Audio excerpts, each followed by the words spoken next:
या चॅनलसाठी आणि पत्रकारांसाठी दिल्लीमध्ये प्रेस कॉन्फरन्स घेतली। आता एक योगायोग आणि चांगली गोष्ट आहे की प्रेस कॉन्फरन्स झाल्यानंतर इन्व्हेस्टिगेशन एजन्सी या काम करतच आहेत, त्यांच्यावर काही आक्षेप नाही।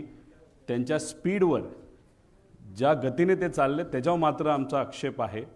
पण प्रेस कॉन्फरन्स तुमच्यामुळे चांगल्या पद्धतीची झाल्यामुळे इन्व्हेस्टिगेशनला सुद्धा कुठेतरी जोर आलाय।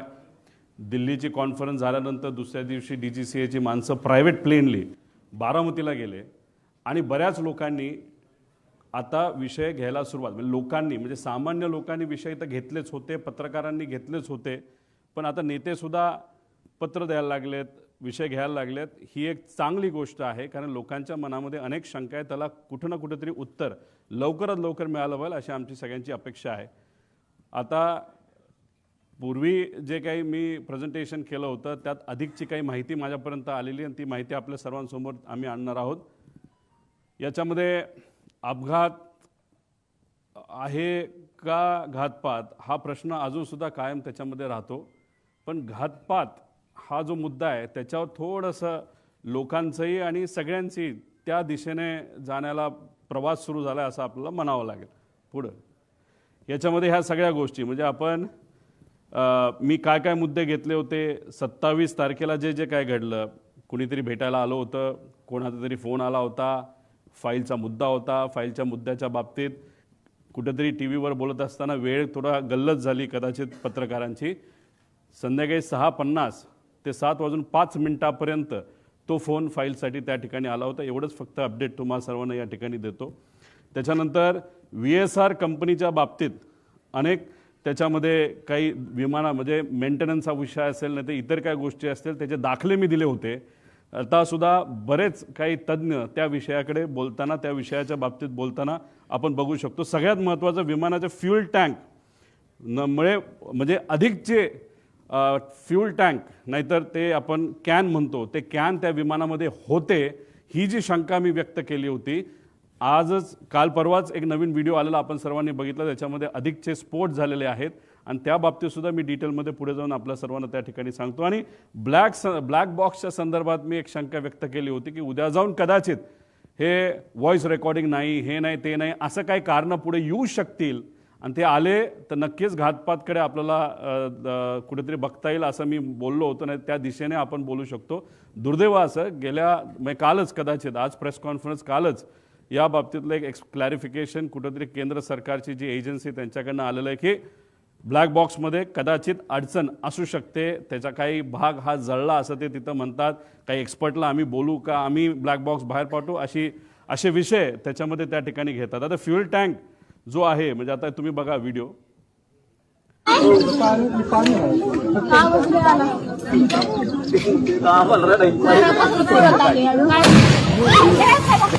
आता हा व्हिडिओ आहे, एकच स्फोट आहे असं नाही, असे बरेच झाले होते। आणि एक तुम्ही समजून घ्या की 2023चं विमान जे पडलं होतं ते मोठं होतं आणि ते पडत असताना रनवेवर पडलं होतं। रनवेवर पडलं म्हणजे रनवेची जी सरफेस आहे ती डांबरी होती नाही तर कडक होती। दादांचं विमान जे पडलं होतं तसं कडक सरफेसवर म्हणजे ते रनवेवर पडलं नव्हतं, ते साईडला पडलं होतं। त्यामुळे बॉल तुम्ही घेतला तर बॉल जर समजा फरशीवर टाकला तर बाउंड जास्त होतो आणि तो समजा मातीत टाकला तर कमी होतो। त्यामुळे तो जो इम्पॅक्ट आहे ॲज कम्पेअर्ड त्याची वेलॉसिटी आणि सगळ्या गोष्टी बघितलं तर जिथं दादांचं विमान पडलं तिथं ते कमी व्हायला पाहिजे होतं, पण स्फोट का झाला त्याचं मुख्य कारण जी शंका आम्ही घेतली होती ती नक्कीच कुठं ना कुठंतरी खरी ठरत आहे की नक्कीच त्या विमानामध्ये फ्यूल टँक अधिकचे होते। आणि फ्यूल टँक कुठं असतं की जिथं टॉयलेट असतं म्हणजे जो विमानाचा शेवटचा भाग असतो तिथं ते ठेवण्याची जागा असती आणि त्याच्या मागच्याच बाजूला तिथं ब्लॅक बॉक्स असतो। म्हणजे हे जे म्हणतात की जळलंय नाही तर तिथपर्यंत आग गेली होती आणि त्याच्या पुढच्याच बाजूला म्हणजे पहिले कॅन पेटले आणि नंतर विमानाचे पंखातलं पेट्रोल पेटलं असं आपल्याला म्हणता येईल। आता हे सगळे डिटेल्स आहेत, 7 वगैरे सगळं, त्याच्यामध्ये पेट्रोल किती लागणार आहे 250 लिटर 400 लिटर ह्याचं ॲव्हरेज आम्ही काढलेलं आहे। हे सगळे गणित त्याच्यामध्ये आहेत। त्याच्यामध्ये आपण जर बघितलं तर मुंबईवरनं हे विमान जात असताना फुल टँक हे भरले होते, म्हणजे ते पूर्ण विमानचे जे पंखे असतात त्या पंख्यामध्ये जो टँक असतो तो फुल भरला होता। अरे फुल कशाला भरायचं, तुम्ही इथून उडत असताना तुम्ही जर उद्या जाऊन लगेचच बारामतीला जाऊन हैदराबादला तुम्ही गेला असता तर हैदराबादला जाऊन तुम्ही तिथं फ्यूल भरू शकला असता. काही लोक म्हणतील अरे बाबा महाराष्ट्राचं स्वस्त आहे, तसं सुरतचं जास्त स्वस्त आहे. पण मग आता 3-3.5 लिटर जर त्याच्यामध्ये फ्यूल बसत असेल तर त्याला 10 रुपयाचा फरक काढला तर 30-35 हजाराचा फरक पडतो, मोठा फरक होत नाही. त्यामुळे एवढं फ्यूल पंखात पण आणि आत पण असं आमचं मत आहे की हे एवढं घेऊन बारामतीच्या दिशेने जाण्याचं कारण काय. आणि जे मी पायलटच्या बाबतीत बोललो होतो की मुद्दामूनच कदाचित त्याचा वापर करून, पायलटचा वापर करून हा घातपात झाला असावा आणि त्या घातपातामध्ये फ्यूल जास्त असलं की मोठा स्फोट होईल हे कुठेतरी शंका लोकांच्या मनामध्ये, आमच्या मनामध्ये ती कुठेतरी खरी ठरताना आपण सर्वजन बघू शकतो. हा तसा या ईमेलप्रमाणे फ्लाईट प्लॅन आहे, पण आम्हाला जे कळालंय तसा ऑफिशियली त्यांनी DGCA सांगितलं नव्हतं त्यांचा फ्लाईट प्लॅन काय. कारण त्याच्यामध्ये विषय एवढाच आहे की ते परत पुण्याला तर ते लँड करू शकत नाही, का पर्यायी एअरपोर्ट द्यावं लागतं. ते पुणे देऊ शकत नाही कारण का तिथं डिफेन्सचं फ्लाईंग सकाळी होतं. त्यानंतर मग त्याला सोलापूर देता येत नाही, त्यात सुद्धा अडचण आहे. त्याला जर दुसरं कुठलं तरी द्यायचं असेल तर ते फक्त चिपी एअरपोर्ट देऊ शकतात, पण ते पण नाही कारण त्यावेळेस तिथं धुक्का असू शकतं. पण असेल तर कुठलं तर मुंबईच असेल. त्यामुळे ते उगाच तुम्ही जो फेरफटका मारला तो न मारता अंदाज घेऊन 3000ची विजिबिलिटी जी 5000 पेक्षा कमी आहे. 5000 हे DGCAचं नॉर्म आहे. एक तर तुम्ही उडायला नव्हतं पाहिजे, हा आमचा मुद्दा आहे. आणि उडला तरी लँड करण्याचा प्रयत्न तिथं केला नाही पाहिजे. तुम्हाला परत मुंबईला यावं लागलं असतं. आणि पण फ्यूल भरलं होतं, आत अधिकचे टँक होते असं आमचं मत आहे. आणि त्याच्यात परत जाण्यापेक्षा डायरेक्ट हे विमान खाली आदळण्यात आलं, हे मुद्दामून आदळण्यात आलं असं आम्हाला आता त्या ठिकाणी वाटायला लागले. पुढं आता ह्याच्यामध्ये सर्वात म्हणजे विमान टेक ऑफ हे मी तुम्हाला सांगितलं. फ्लाईट प्लॅनची माहिती आपल्याला लागेल. आता फ्लाईट प्लॅनच्या बाबतीत तिथं एक गोपी नावाचा VSIचा हँडलर आहे, लय करामती आहे, मुंबईमध्ये तो बसतो. आता हे काय करतात, फ्लाईट प्लॅन हे मॅन्युपुलेट करू शकतात. हा जो इन्व्हेस्टिगेशनला उशीर चाललाय ना, त्याचा पुढे जाऊन मी पुरावे देणार आहे ना, त्याच्या शेवटच्या बाजूला तर खूप वेगळे पुरावे त्याच्यामध्ये आहे. तर त्याच्यामध्ये मुद्दामून कागदपत्र बनवण्याचं काम हे VSR कडनं सुरू आहे असं आमचं तिथं मत आहे. आणि याच्यामध्ये जर तुम्हाला डॉक्युमेंटेशन बघायचं असेल, इन्व्हेस्टिगेशन एजन्सीला सांगायचे ईमेलचे पुरावे तिथं बघितले पाहिजे. कारण हेड ऑफिस दिल्लीला आहे, दिल्लीवरनं फ्लाईट प्लॅन हा खाली या गोपीकडे आला असावा, गोपीला ते प्रिंट केला असावा, त्याच्यावर सह्या घेतल्या असाव्या. त्यामुळे फ्लाईट प्लॅन आणि हे सगळे डॉक्युमेंट आहेत, हे कागदी डॉक्युमेंट न घेता CCTVच्या खाली केलेले त्या तारखेचा CCTV असणारे, नाही तर ईमेलचं प्रूफ त्याच्यामध्ये बघा. हे जे कागदपत्र आता ते सगळे मॅन्युपुलेट करतील एका खोलीमध्ये बसून, कृपा करून कागदाला कागद जोडण्याचा प्रयत्न त्या ठिकाणी फक्त करण्यासाठी करू नका. डिजिटल प्रूफ आम्हाला पाहिजे, ही मागणी आमच्या महाराष्ट्रातल्या लोकांची आहे. पुढं आता ब्लॅक बॉक्स पुढं जळतो का.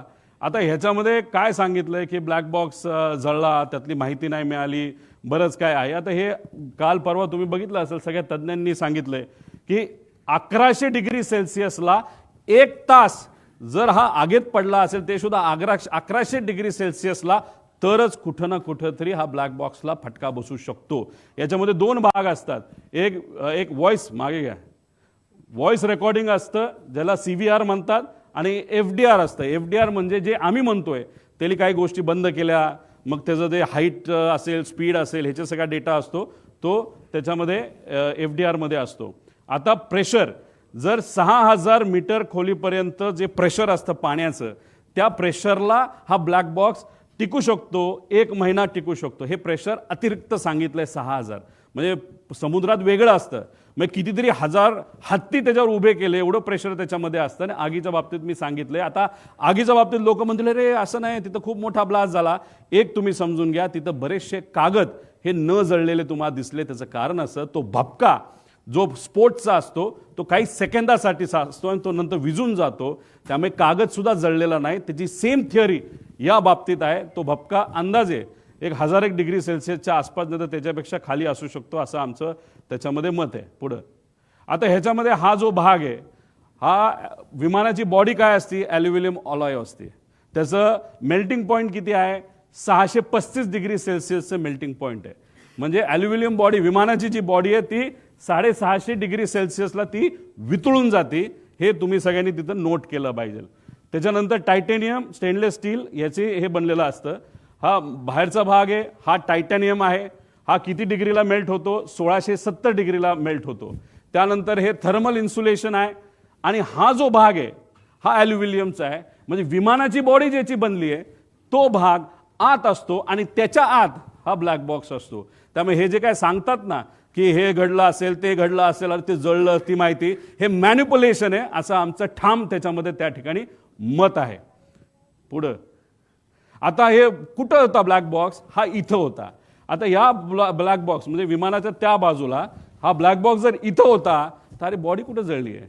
इथं केबल सुद्धा आहेत, पुढे केबल पण आहेत, त्या सगळ्या कॉपरच्या केबल आहेत. कॉपरचा मेल्टिंग पॉईंट अजून कमी असतो, त्या सुद्धा तिथं मेल्ट झालेला नाहीत. मग उगाचच कालचं आज आमचं प्रेझेंटेशन आहे म्हणून काहीतरी द्यायचं, म्हणून काहीतरी माहिती काल दिली असं आमचं त्याच्यामध्ये मत आहे. पुढं हे सगळे उदाहरणं आहेत. ह्याच्यामध्ये हे कुठलं तरी एमिरेट्सचं दिसतंय, एअर इंडिया दिसतंय, हे बँकॉकचं दिसतंय. ह्याच्यामध्ये सगळ्यात मध्ये सेम इंटेन्सिटी, सेम आग, सेम टेम्परेचर सगळं असताना ब्लॅक बॉक्स पूर्णपणे त्याच्यामध्ये मिळालेला आहे. पुढं आता हे बघा इथं केबल आहे, केबल सगळ्या तुम्हाला दिसतील. अजून तुम्ही व्हिडिओ बघितला तर केबल तशाच्या तशा तुम्हाला दिसतील. हे सगळं आहे. ब्लॅक बॉक्स कुठं असेल? अजितदादांच्या विमानाचा, आणि इथं सगळ्या केबल आहेत. आणि त्याच्या पुढच्या भागाला तिथं काय ठेवलं असेल तर 2 कॅन ठेवले असतील असं आमचं मत आहे. ते शोधण्याची जरूरत आहे. 90 कोटी रुपये खर्च करून युनियन मिनिस्टर राम मोहन नायडू साहेबांनी काही महिन्यांपूर्वी एक लॅब इनॉग्रेट केली. आता एवढी हाय फंडू लॅब तुमच्याकडे असेल तर तुम्हाला बाहेर पाठवण्याचं काय कारण? बरं ठीक आहे, तुम्ही बाहेर पाठवत नाही तर ते या लॅबमध्ये इथंच भारतामध्ये बसून तुम्हाला माहिती काढता येत नाही का? ठीक आहे, टेक्निकल एजन्सीची मदत घ्या असं आम्ही सांगितलं होतं. तुम्ही सुद्धा आता म्हणताय की नाही आता आम्ही टेक्निकल एजन्सी फक्त टेक्निकल गोष्टीसाठी बाहेरच्या एजन्सीची मदत घेऊ, ते सुद्धा कॅनडाचं, त्या कंपनीचं नाव मी पुढं सांगतो. पुढं आता ह्याच्यामध्ये अजून एक माहिती आहे.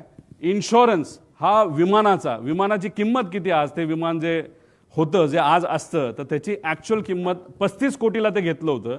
पण ज्या पद्धतीचं त्याचं इंजिनची क्वालिटी आणि काही आकडे आणि पॅरामीटर्स बघितले ते आज 10 ते 15 कोटीला जास्तीत जास्त विकू शकले असते. इतकी वाईट परिस्थिती त्याची आहे. आणि ज्या लोकांनी ते विमान चालवलं आहे पूर्वी आणि आज ते कंपनी बरोबर नाही, या लोकांनीच आम्हाला सांगितलं की 10 कोटीत दिलं कुणी जर असतं आत्ता तरी न घेणं हे जास्तच योग्य ठरलं असतं. आता 10-12 कोटीच्या किमतीचं जे विमान होतं त्याची आजची इन्शुरन्सची व्हॅल्यू किती होती तर 55 कोटी रुपये होती. त्यानंतर लायबिलिटी इन्शुरन्स किती होता? 210 कोटी. म्हणजे आत बसणारी लोक, त्याच्यानंतर घरावर कोणाच्या पडलं तर, जर कुठल्या व्यक्तीवर पडलं, जनावरांवर पडलं तर 210 कोटी रुपये त्याची टोटल लायबिलिटी व्हॅल्यू होती. आता ह्याच्यामध्ये पायलट सुद्धा आले, याच्यामध्ये 5च्या 5 जण आली.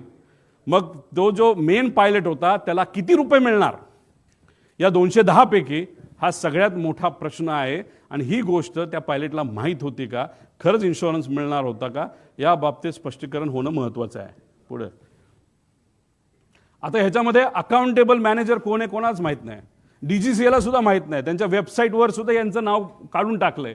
Chief of flight safety, director of training. ह्या अकाउंटेबल मॅनेजरचं इंटरव्ह्यू हा DGCA घेतं आणि DGCA इंटरव्ह्यू घेतल्यानंतर त्यांनी अप्रूव्ह केल्यानंतर हा फ्लाईट मॅनेजर आपल्याला त्या ठिकाणी मिळतो. म्हणजे हा जो अकाउंटेबल मॅनेजर, जसं महाराष्ट्र सरकारचं माझ्या अंदाजाने कोणतरी एक आहे, त्याचं नाव शर्मा का असं काहीतरी नाव आहे, ते आपले सेफ्टी ऑफिसर आहेत. त्यांचा इंटरव्ह्यू DGCAने घेतला, मग त्यांना तिथं हे केलं. तर ही माणसं कुठे आहेत? यांचा इंटरव्ह्यू तुम्ही केलाय का? यांचं इन्व्हेस्टिगेशन तुम्ही केलंय का? कारण का अकाउंटेबल मॅनेजर हा रिस्पॉन्सिबल असतो.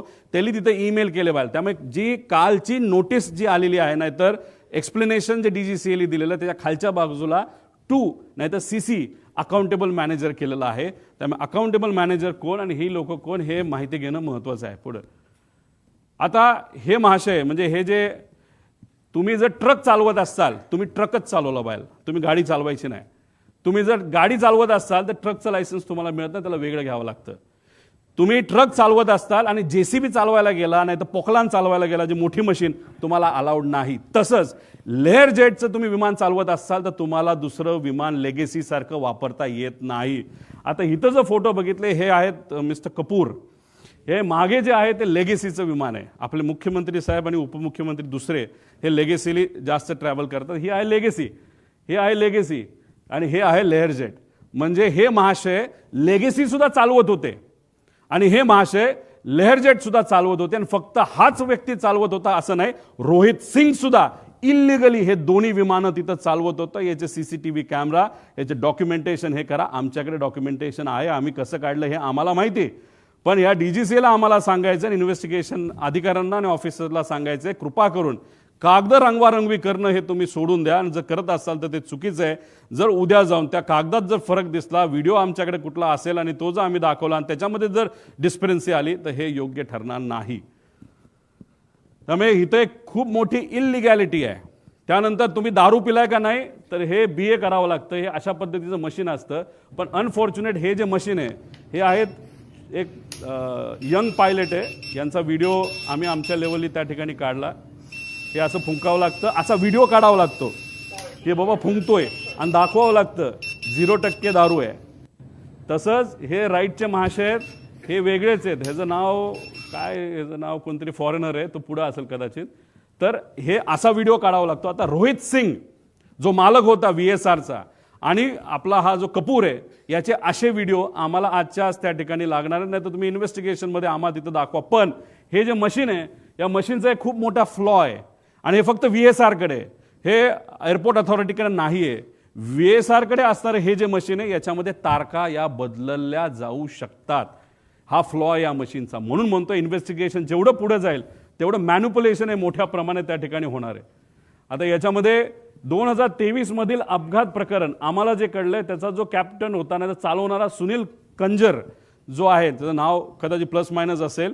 जसा कपूर दोनदा त्याला स्थगिती मिळाली होती, त्याचं लायसन्स कॅन्सल झालं होतं दारू पिला म्हणून, तेव्हा हे 2023चं VSRचं मुंबईमध्ये जो ॲक्सिडेंट झाला त्याचा जो सुनील कुंजीर का कंजीर नावाचा जो व्यक्ती आहे, तर त्याचा सुद्धा त्या ठिकाणी दारूच्यामुळे ते दोनदा त्याचं लायसन्स कॅन्सल झाला तो, असं आम्हाला कळतं. म्हणजे जे जे कमर्शियल फ्लाय करतात, मोठे मोठी विमानं, एमिरेट्स, एअर इंडिया वगैरे, तिथं ज्यांना नोकऱ्या मिळत नाही ते सगळे, आणि काही चांगले पण लोक आहेत, खराब नाही, पण काय असे मोठे मोठे लोक सगळे इथं काम करतात. पुढं हे सगळे डॉक्युमेंट्स आम्हाला तिथं लागणार आहेत. आता हा कार्लोस नावाचा जो माणूस आहे गृहस्थ, हा व्हेनेझुएलाचा आहे, इंटरनॅशनल त्याचं लायसन्स आहे. पण हा भारतामध्ये कसं तो त्याला VSRच्या माध्यमातून इथं उडवलं जातं, तर हा येतो एंटर करताना ॲज अ पॅसेंजर, आणि पॅसेंजरमधून आत आल्यानंतर विमानात बसल्यानंतर तो कॉकपिटमध्ये जायचा आणि कॉकपिटमध्ये जाऊन त्या ठिकाणी विमान उडवायचा. आता ह्याच्यामध्ये हे बघा, captain, crew details, captain Venezuela हा पूर्वीचा त्याच्यामध्ये डेटा आहे. पण हा त्या पद्धतीने काय गोष्टी, त्याचं सगळं जे लायसन्स आहे ते अमेरिकन फॉरेनचं लायसन्स असतं ते रिजेक्टेड आहे. आता उदयपूरमध्ये एक बिझनेसमन आहे, त्या बिझनेसमनला मी या व्हिडिओच्या माध्यमातून विनंती करतो, या माणसापासून तुम्ही जपून राहा. हे VSRचं आहे, ते बीचक्राफ्ट 350चं विमान आहे उदयपूरचं. हा माणूस चालवतो, पण जाताना आत तो पॅसेंजर म्हणून जातो आणि तिथं बसून मग तो विमान चालवतो. मला सांगायचं काय, VSRमध्ये चुका किती आहेत आणि त्या चुका कशा लपवल्या जातात आणि कोण लपवलं जातं, मी पुढे जाऊन तुम्हाला सांगतो. पुढे आणि हे वेदर रिपोर्ट वगैरे हे सगळे डेटा आम्ही मागितलेला आहे, मागणार आहोत, पत्र देणार आहोत. पुढे आता पायगड्या, VSR साठी DGCA कडून काय पायगड्या घातल्या जातात का, पुढे घ्या. आता हा रिपोर्ट आहे, तुम्ही इथं बघताय, लेअरजेट 45. आता मला तुम्ही सांगा, तुम्ही जर टेक्निकल इन्व्हेस्टिगेशन एजन्सी असाल तर तुम्ही टेक्निकली बोललो पाहिजे ना, कॅमेराचं काय आहे, त्याचं पिक्सल किती आहे, डिटेलमध्ये बोललो पाहिजे. पिक्सल, कॅननचा कॅमेरा आहे तर कॅनन 1 आहे का 2 आहे का, नाहीतर मोबाईल जो वापरला, जो तिथं मर्डर सीनवर मोबाईल जो सापडला तो iPhone 17 आहे का 16 आहे का 15, हे तुम्हाला सांगावं लागेल. पण बघा, टेक्निकल इन्व्हेस्टिगेशन एजन्सी जी काम करते, का आम्ही ऑब्जेक्शन घेतो या एजन्सीवर आणि DGCAच्या आत्ताच्या लोकांवर, सगळ्याच नाही पण काही लोकांवर. इथं लिहिलं लेअरजेट 45 एअरक्राफ्ट. हे लेअरजेट 45 एअरक्राफ्टच नाहीये, हे लेअरजेट 45 कुठे रे XR हे विमान आहे. हे आहे लेअरजेट 45 जे अजून सुद्धा उडते. हे 1 स्टेप पूर्वीच आहे आणि हे विमान आहे अजितदादांचं. हे आहे XR, हे अमेरिकेतून बाय केलं होतं. पुढे मी तुम्हाला डिटेल्स देतो. म्हणजे एजन्सी, कालचा रिपोर्ट तुम्ही वाचून बघा DGCAचा, त्याच्यामध्ये सुद्धा त्यांनी लेअरजेट 45 दिलंय. फक्त आम्ही म्हणतोय XR आहे आणि ते खरंच XR आहे. हे वेबसाईट ही त्या VSRची वेबसाईट आहे आणि अमेरिकेवरून ते विमान घेतलं, त्याचे डिटेल्स पुढे जाऊन बघितले, ते सुद्धा XR आहेत. म्हणजे तुम्ही टेक्निकल एजन्सी असताना तुम्ही टेक्निकल इन्व्हेस्टिगेशन करत असताना तुम्ही जर मॉडेलच चुकवत असाल तर तुमच्यावर आम्ही विश्वास कसा ठेवायचा? मोठ्या नेत्यांनी सांगितलंय की रोहित पवार असं ऑब्जेक्शन घेत नाही. काल कुठला तरी इथला एक मुंबई पुरता मोठा नेता का छोटा नेता त्यांनी सांगितलं की का ऑब्जेक्शन घेत, याच्यासाठी आम्ही ऑब्जेक्शन घेतोय. तुम्ही याच्यामध्येच जर मॉडेलच चुकवत असाल तर पुढे इन्व्हेस्टिगेशन तुम्ही कशी करणार आहात असा प्रश्न आहे पुढे. हा बघा, आता दुसरं केंद्रीय विमान DGCA आता सर्टिफिकेट ऑफ रजिस्ट्रेशन आणि ह्याच्यामध्ये सर्टिफिकेट ऑफ हे विमानाचं काय म्हणतात त्याला, एअरवर्दीनेस, हे दोन आहेत. आता एअरवर्दीनेस सर्टिफिकेट ऑफ एअरवर्दीनेस कधी आलंय 21ला आणि विमान रजिस्टर कधी झालंय 22ला. म्हणजे काय केलं, आधी गाडी घेतली, त्याचं सगळं PSU वगैरे केलं, सगळं करून टाकलं आणि नंतर ती रजिस्टर केली. तसं विमानाचं झालं. हे चुकीचंच आहे. हे PIB रिपोर्ट आहे 28/1चा. याच्यामध्ये जर तुम्ही certificate of registration, certificate of airworthiness याच्यामध्ये जो फरक येतोय तो 1 वर्ष आधीचा आहे. हेच तुम्ही चुकला आहात. आधी रजिस्ट्रेशन तुम्हाला करावं लागतं आणि मग तुम्हाला एअरवर्दीनेस घ्यावं लागतं. इथं जर रिपोर्टमध्ये तुम्ही चुकवत असाल म्हणजे कुठंतरी रिपोर्ट मॅन्युपुलेट केले जातात का, रिपोर्टमध्ये हेराफेरी होती का, असा आमचा साहजिकच प्रश्न राहणार ना. हे तुमच्याच रिपोर्टवरनं आम्ही सांगितलं ॲक्सिडेंट नंतरच्या. आणि ह्याच्यामध्ये तुम्ही जर म्हणत असाल नाही आमच्याकडनं चुकलं, काढलं ना आम्ही, आमचे पण काही कॉन्टॅक्ट आहेत का नाही, हे आहेत ना सर्टिफिकेट, हे दोन्ही सर्टिफिकेट आम्ही इथं लावलेले आहेत, त्याच्यावरनं तुम्ही बघा. म्हणजे एजन्सी DGCA म्हणते तारखा चुकवते, आम्ही पुरावे देतो की तारखा चुकल्यात, ह्याच्यावरनंच आम्हाला कुठेतरी या इन्व्हेस्टिगेशनवर डाऊट आहे पुढं. आता ह्याच्यामध्ये हे विमान, कुठलंही विमान घेतलं गेल्यानंतर त्याला 5,000 तास असं काहीतरी दिलं जातं. त्याचं तास किती होते या विमानाचे? 5,000. अजित काका जेव्हा विमानामध्ये बसले होते त्याला किती तास झाले होते? तर ते 5,915. किती तास बाकी होते? त्या कंपनीच्या म्हणण्यानुसार फक्त 85 तास. अहो आम्ही सुद्धा जेव्हा उडतो ना, आम्ही बघतो 400 तास बाकी आहेत का 500 तास बाकी आहे, हे आम्ही सिव्हिलियन म्हणून बघतो. मग अजितदादा तर Z+ सिक्युरिटीचा माणूस होता. त्यांच्या विमानामध्ये जेव्हा ही घटना घडली तर आपण जर बघितलं तर ही 14/9चा हा विषय आहे. तर हा जो रिपोर्ट आलाय तर त्याच्यामध्ये 4,915 म्हणजे 85 तास फक्त बाकी होते. आणि ह्याच्यात आमचा क्लेम आहे. आणि मी जी हनीवेल नावाची कंपनी जिली हे इंजिन बनवलं, त्या कंपनीच्या मॅनेजरला जर मराठी कळत असेल ना तर ट्रान्सलेट तुम्ही करा की खरी माहिती ही DGCAला तुम्हाला ईमेलच्या माध्यमातून द्यावी लागेल. आम्ही प्रयत्न केला पण ते आम्हाला देत नाही. आमचा अंदाज आहे हे मशीन 5,000 त्याचं वय होतं तर हे मशीन 8,000 पर्यंत उडलेलं आहे. म्हणजे दादांकडे मशीन देत असताना तसंही त्या मशीनमध्ये काहीच राहिलं नव्हतं आणि त्याची किंमतही खराब झाली होती.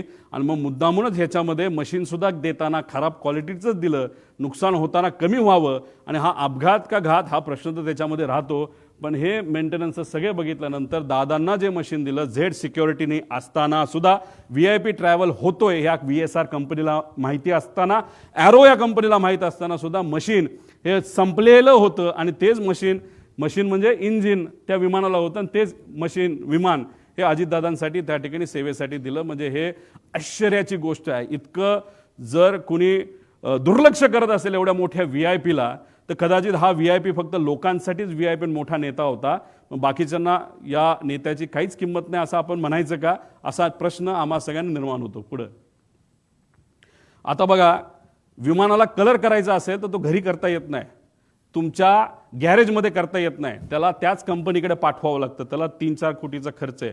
काही दिवसांपूर्वी एक व्हिडिओ आहे एमिरेट्सचा, तो रंगवायला, एका एमिरेटच्या मोठ्या विमानाला रंगवायला 50 कोटी रुपये लागले फक्त रंगवायला. आता ह्या महाशयाली घरीच पेंटिंग केलं. आता ह्याचं कारण बघा, हा जळल्यानंतर एक नंबर इथं तुम्हाला दिसतोय, हा आधी दिसत नव्हता, जळल्यानंतर तो दिसायला लागला. तो नंबर काय आहे? N80PQ. मग आम्ही आमच्या अमेरिकाच्या कॉन्टॅक्टचा वापर केला. तिथं जे कुठले आमच्या ओळखीचे कॅनडाचे लोक आहेत त्यांच्याकडे आम्ही बघितल्यानंतर हे काय आहे N80PQ, हे आहे US रजिस्ट्रेशन. हे आहेत त्यांची वेगवेगळे मालकं, 5 मालकं झालीत. त्याच्यामध्ये काय फायनान्स कंपन्यात काय आहेत, म्हणजे एखादी मारुतीची गाडी नाही तर कुठलीही गाडी घेत असताना आपण बघतो फर्स्ट ओनर आहे का सेकंड ओनर आहे. इथं 4-5 ओनर होते. म्हणजे एवढं जुनं मशीन, ह्याची किंमत 15 कोटीच्या पुढं त्या ठिकाणी नाही आहे. तर ही माहिती घेतल्यानंतर हे अमेरिकेवरनं विमान आणलं होतं पुढं. आता हे बघा, कुठलंही विमान हे जेव्हा तुम्ही भारताच्या बाहेरून आणता, ही एक लिस्ट असते, त्याला आपण म्हणतो STC, सप्लिमेंटेड टाईप सर्टिफिकेट.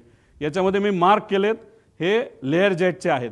पण ह्याचा सखोल STCचा आम्ही अभ्यास केल्यानंतर एक मी फार जबाबदारीने हे स्टेटमेंट करतोय, लेअर जेट हे विमान भारतामध्ये रजिस्टरच होऊ शकत नाही. हे स्ट्रेट फॉरवर्डली तुम्हाला सांगतो, हे इल्लिगली रजिस्टर झालेत DGCAच्या काही अधिकाऱ्यांचा उपयोग करून, नाही तर वापर करून, नाही तर ज्या ज्या गोष्टी ज्या द्यायच्या होत्या त्या देऊन. आणि स्वस्तातलं विमान हे VIP साठी मुद्दामून वापरलं गेलं का? त्यामुळे VSR कंपनी का बंद झाली पाहिजे? ह्यात इन्व्हेस्टिगेशन करत असताना फक्त त्या DGCAच्याच लोकांना घेऊन का नाही केलं पाहिजे? भारताच्या बाहेरची का चांगली इन्व्हेस्टिगेशन एजन्सी आणली पाहिजे? ह्या सगळ्या गोष्टी, म्हणजे इथं तसं बघितलं तर कमिटी बघितली तर सगळेच चुकीचे असं मी म्हणणार नाही, पण चोरालाच पोलिसाचं काम दिलं असं म्हणायला काही हरकत नाही. अशी आजची परिस्थिती आहे. पुढं आता ह्याच्यामध्ये CVR फार चर्चेत आहे. CVR हे आहे ज्या दादांचं ॲक्सिडेंट झालेलं विमान. इथं तुम्ही बघितलं तर तो CVR जो त्याच्यामध्ये बसवलेला आहे, अमेरिकेचं हे मशीन आहे, त्या CVR मध्ये किती मिनिटं रजिस्टर होऊ शकतात आवाज? फक्त 30 मिनिटं. आणि DGCAचं सिव्हिल एव्हिएशन रिक्वायरमेंट काय म्हणतात? 2 तास. जर मशीनमध्ये विमानात 30 मिनिटं होतं आणि DGCAचं रूल बुक म्हणतं 2 तास, मग हे विमान कसं रजिस्टर भारतामध्ये झालं असा आमचा प्रश्न आहे. साहजिकच आहे. काही लोक म्हणतील 30 मिनिटं, आता आपल्याला गोंधळ करता येईल. अजिबात नाही. ॲक्सिडेंट झाल्यापासून 30 मिनिटं, तो एक फायदा आपल्याला आहे. म्हणजे शेवट 30 मिनिटामध्ये काय झालं हे आपल्याला बघता येईल. आणि खास करून शेवटच्या 1.5 मिनिटामध्ये काय झालं हे सगळ्यात जास्त महत्त्वाची गोष्ट आहे. त्यामुळे हे 30 मिनिटाची लाईफ असताना 2 तास गव्हर्नमेंटचं नॉर्म असताना हे रजिस्टर कसं झालं असा आमचा प्रश्न आहे. पुढं आता हे FDR ब्लॅक बॉक्समध्ये हे FDR असतो. आणि मी कृपा करून एक समजा CVR आणि FDR मध्ये कुणी हस्तक्षेप करू शकत नाही. आणि FDR म्हणजे मेकॅनिकल जी मुवमेंट असतात, ती जी कंपनी तुम्ही काल बघितलं असेल त्यांनी एक नाव दिलेलं आहे, ती ही कंपनी आहे L3 टेक्नॉलॉजीज. ही आहे कॅनडाची. आता आम्ही कॅनडाचा कॉन्टॅक्ट तिथं वापरून आम्ही थोडंसं रिसर्च करून कॅनडा या त्या देशातून आम्ही हे सर्टिफिकेट आणलेलं आहे. या सर्टिफिकेटमध्ये हे जो FDR आहे ते FDR बद्दल त्याचा महत्त्व आहे आणि ती कंपनी कुठली हे मी तुम्हाला दिलेलं आहे. म्हणजे डॉक्युमेंट्स जसे DGCAकडे आहेत तसं आपण प्रेमाने आणि आपला माणूस जवळचा गेला या दृष्टिकोनातून जर धडपड केली तर आपल्याला बरीच माहिती मिळते. आणि शुभचिंतक खूप आहेत, कारण का दादा एक फार मोठा नेता होता, त्यामुळे माहिती ही बऱ्यापैकी आता आमच्याकडे यायला लागलेली आहे. त्यामुळे विनंती या एजन्सीला आहे की तुम्ही सुद्धा चांगल्या पद्धतीचं इन्व्हेस्टिगेशन करावं. त्यामुळे ही L3 टेक्नॉलॉजीज नावाची कंपनी आहे. पण आमचं मत आहे की लेअर जेट हे रजिस्टर करू शकत नाही, बेकायदेशीरपणे हे रजिस्टर झालंय. पुढं आता ह्याच्यामध्ये सप्लिमेंटल टाईप जे हे आहे सर्टिफिकेट, आता ह्यात रिव्हॅलिडेशन वगैरे जे आहे FFA STC for Indian operations, VSR आणि DGCA हे सगळ्या गोष्टी आता ह्याच्यामध्ये सांगितलं की DGCA आणि VSR मध्ये फार जवळचे संबंध होते. ते संबंध कसे होते हे मी पुढे सांगतो. पुढं आता ह्याच्यामध्ये आपण बघितलं की ह्यात ऑर्डर काढली, ही इन्व्हेस्टिगेशनची ऑर्डर आहे. आता ही कधीची आहे? तारीख आहे 2/2, म्हणजे अपघात झाल्यानंतर 4 दिवसाली. का मोठा नेता नव्हता का? त्याच दिवशी काढायला काय झालं होतं का दुसऱ्या दिवशी? जसे इन्व्हेस्टिगेशन करण्यासाठी काय फॉरेन्सिकची लोक संध्याकाळी पोहोचली निवांत, कुठे जेवायला गेले असतील, कुठे फिरायला गेले असतील, आणि एवढा मोठा नेता जाऊन सुद्धा अख्खं जग तिथं आलं होतं. आणि हे इन्व्हेस्टिगेशन आणि फॉरेन्सिकचे लोक संध्याकाळी 8ला का 7ला का कधीतरी तिथं पोहोचली असं आम्हाला कळालं. आता ह्याच्यामध्ये तुम्ही 4 दिवसानंतर एजन्सी काढता, ह्याच्यामध्ये हे सगळी लोक DGCAची आहे. मग DGCA कसं चुकलं हे आम्ही सांगत असताना तुम्ही जर DGCAच्याच लोकांना त्याच्यामध्ये घेतलं असेल तर मग ह्याला आम्ही काय म्हणणार? आणि त्याच्यात हे अपूर्वा म्हणून ज्या आहेत, अपूर्वा अग्रवाल, ह्या जेट एअरवेजमध्ये काम करत होत्या. जेट एअरवेजचं काय रिलेशन आहे हे मी तुम्हाला सांगतो. पण ह्याच्यात एकाला सुद्धा लेअर जेट विमान कसं असतं, काय असतं, टेक्नॉलॉजिकल काय ॲडव्हान्समेंट आहे, एकाला सुद्धा याच्यामध्ये माहीत नाही. ही आजची परिस्थिती. आणि अशा लोकांना ज्याला विमानच कसं होतं, लेअर जेटमध्ये काय कॉम्प्लिकेशन असतात, काय टेक्नॉलॉजिकल ॲडव्हान्समेंट आणि प्लस मायनसेस असतात हे माहिती नसताना सुद्धा नावापुरती ही एजन्सी बनवली. अपूर्वाचं नाव कुणी दिलं हे पुढे जाऊन मी तुम्हाला सांगतो. पुढे आता जो साऊथवेस्ट एअरलाईनचा जो अपघात झाला अमेरिकेमध्ये 17 एप्रिल 2018ला झाला आणि प्राथमिक अहवाल कधी आला? 2 दिवसात आला. आज 20वा का 22वा दिवस आहे. काल काहीतरी द्यायचं म्हणून काहीतरी फालतू त्यांनी दिले, त्यात सुद्धा मॉडेल त्यांनी चुकवलेलं आहे. मग हे जे काय आहे हे काय म्हणायचं की दादांचं एवढं महत्त्व नाही का? मग सत्तेचा वापर करून जे कोणी त्यांच्याबरोबर होते, पूर्वी खूप काम केलेलं आहे, या लोकांनी सत्तेचा आणि ताकदीचा वापर करून करा ना इन्व्हेस्टिगेशन पटपट. प्रिलिमिनरी रिपोर्ट यायला एवढा वेळ काय लागतो? आमच्यासारखा बिना बॅकग्राऊंडचा, बिना सत्तेचा माणूस जर एवढी माहिती काढू शकतो आणि तुम्ही 22 दिवस लावताय की बाबा ह्या एजन्सीला काम द्या, त्या एजन्सीला काम द्या, अरे काय कारण आहे? काय कारण आहे हे इन्व्हेस्टिगेशन पुढे जात नाही का? कारण कागदपत्र बनवले जातात VSR कंपनी ही अडचणीत येऊ नये, नाहीतर त्या अपघाताच्या मागे जे लोक, नाहीतर जे डोकं होतं त्या डोक्याला वाचवण्याचं काम हे इन्व्हेस्टिगेशन एजन्सी करते का, असा प्रश्न लोकांना आता पडायला लागलेला आहे. म्हणजे 2 दिवसात तो रिपोर्ट यायला पाहिजे, अजून आलेला नाही. पुढं CIDचा रिपोर्ट, आणि ह्याच्यात मागे जावा, मागे 15 तारखेपर्यंत रिपोर्ट द्या असं सांगितलंय बघा कुठेतरी. कुठे? हां, कुठेतरी लिहिलंय. हां, मध्ये. हां, हे बघा 15 फेब्रुवारी. आज किती तारीख आहे? 18. काय दिलं काल? आणि त्याच्याच बरोबर खाली लिहिलं बघा, अकाउंटेबल मॅनेजमेंट ऑफ VSR. अरे कोण आहे अकाउंटेबल मॅनेजर? कोणाच माहीत नाही. मग नुसतं दाखवायचं म्हणून दाखवलं. मग अकाउंटेबल मॅनेजरला तुम्ही घेतलं का ताब्यात? नाही घेतलं. मेंटेनन्स मॅनेजरला घेतलं? नाही घेतलं. पुढे घ्या. आता हे सगळ्यात महत्त्वाचं आहे, हे नोट करा. आम्ही बघत होतो की VSR कंपनीवर कारवाई का होत नाही, VSR कंपनीवर कारवाई का होत नाही. ह्याच्या खोलात गेल्यानंतर आम्हाला कळालं की रोहित सिंग नावाचा जो VK सिंगचा मुलगा आहे, भारी भारी गाड्या आहेत त्याकडे, गाड्या घ्यायला काही हरकत नाही. 5 स्पोर्ट्स कार आहेत. एका गाडीची किंमत 7 कोटी असेल, 35 कोटीच्या तर गाड्या आहेत त्याच्या. मुंबईचं त्यांचं जे डेलचं जे गेस्ट हाऊस आहे त्याच्या खाली 1-2 गाड्या लावल्यात, बाकी कुठे ते आम्हाला माहीत नाही. या रोहित सिंगचं लग्न होतं 1.5-2 वर्षापूर्वी मॅरियट जयपूरला, राजस्थानमध्ये. तिथं कोण कोण गेलं होतं? कोणाकडे फोटो? आमच्याकडे काही लोकांकडे फोटो ते माझ्यापर्यंत आले नाहीत, पण येतील. पण ते मी वापरणार नाही, कारण कधी कधी आपण लग्नाला जात असतो. आमचं हे म्हणणं नाही की घातपात करणारे लोक तिथं गेले होते, नाही तर आमचं जे ऑब्जेक्शन ते अजिबात नाही. आमचं फक्त म्हणणं आहे VSRवर इन्व्हेस्टिगेशन का होत नाही, त्याचं कारण कदाचित असं असू शकतं की रोहित सिंगच्या लग्नामध्ये बरेच महाराष्ट्रातले सुद्धा सत्तेतले काही लोक, नेते, काही माजी मंत्री सुद्धा या निगडीत असणारे, आणि काही दुसऱ्या राज्यातले. त्यातलं एक राज्य आम्हाला कळलंय ते म्हणजे आंध्र प्रदेश. आंध्र प्रदेशचे TDP या पक्षाचे प्रमुख नेते, ते कोण मी सांगणार नाही, पुढच्या काही ह्याच्यामध्ये मी सांग, मला माहिती आहे का, तर 100% माहिती आहे. TDPचे एक प्रमुख नेते त्या लग्नाला, रोहित सिंगच्या VSRचा जो मालक आहे त्याच्या लग्नाला राजस्थानला हे गेले होते. मग VSRच्या मालकाच्या मुलाच्या लग्नाला तुम्ही तिथं जाता, आणि आज VSR या कंपनीवर जेव्हा ऑब्जेक्शन घ्यायचं असतं, त्याचे ऑपरेशन बंद करायचे असतात, तेव्हा तिथं मंत्री महोदय, TDP या पक्षातले, या देशाचे जे एव्हिएशन मिनिस्टर आहेत, ते कुठेतरी म्हणतात no safety concern with Lear jet aircraft VSR venture aviation minister. का ऑब्जेक्शन आम्ही नाही घेतलं पाहिजे? का दादांचा अपघात झाल्यापासून, का घात झाल्यापासून आतापर्यंत या राज्याचे सुद्धा मंत्री VSRली प्रवास करतायत का? का आतापर्यंत इतर राज्यांमध्ये सुद्धा VSR चालू आहे का? प्रश्न आहेत ना. आमचं धडधडीत डायरेक्ट म्हणणं आहे की सत्तेतले बरेचसे लोक हे VSRच्या मालकांच्या निगडीत आहेत. काही लोकांचे व्यवसाय आहेत. हैदराबादचा एक कुठला तरी मोठा व्यावसायिक आहे, तो कोणाच्या जवळ आहे याच्या खोलात सुद्धा मी जात नाही. त्याची 2 विमानं आहेत आणि दोन्ही विमानं VSRच्या नावाली आहेत. आणि आज सत्तेत जे लोक आहेत त्याच्या जवळ असणारा तो माणूस आहे, आणि कदाचित त्या माणसाकडे तिकडं त्या भागातलं एक छोटंसं पोर्ट सुद्धा असावं त्या राज्यातलं. फक्त एकच आहे, बाकी कुठले पोर्ट त्याचे नाहीत. मग कोण आहे हा माणूस? तिथं कोणाची सत्ता आहे? आणि ती सत्ता तिथं त्या ठिकाणी असताना त्या TDP या पक्षाचे नेते जर रोहित सिंगच्या लग्नाला तिथं जात असतील, आणि TDPचाच नेता आज जर तिथं एव्हिएशन मिनिस्टर असेल, आणि VSR कंपनी आतापर्यंत बंद होत नाही, त्याचे ऑपरेशन तसेच चालू राहतात, कागदपत्र त्या ठिकाणी रिअलाइनमेंट करणं, नाही तर त्याचं मॅन्युप्युलेशन करणं, असं आमचा त्याच्यामध्ये म्हणणं आहे. आणि आज रोहित सिंग आहे कुठं? आज रोहित सिंग भारतामध्ये नाही. अपघात झाल्यानंतर मायामी अमेरिकेमध्ये तो गेलाय.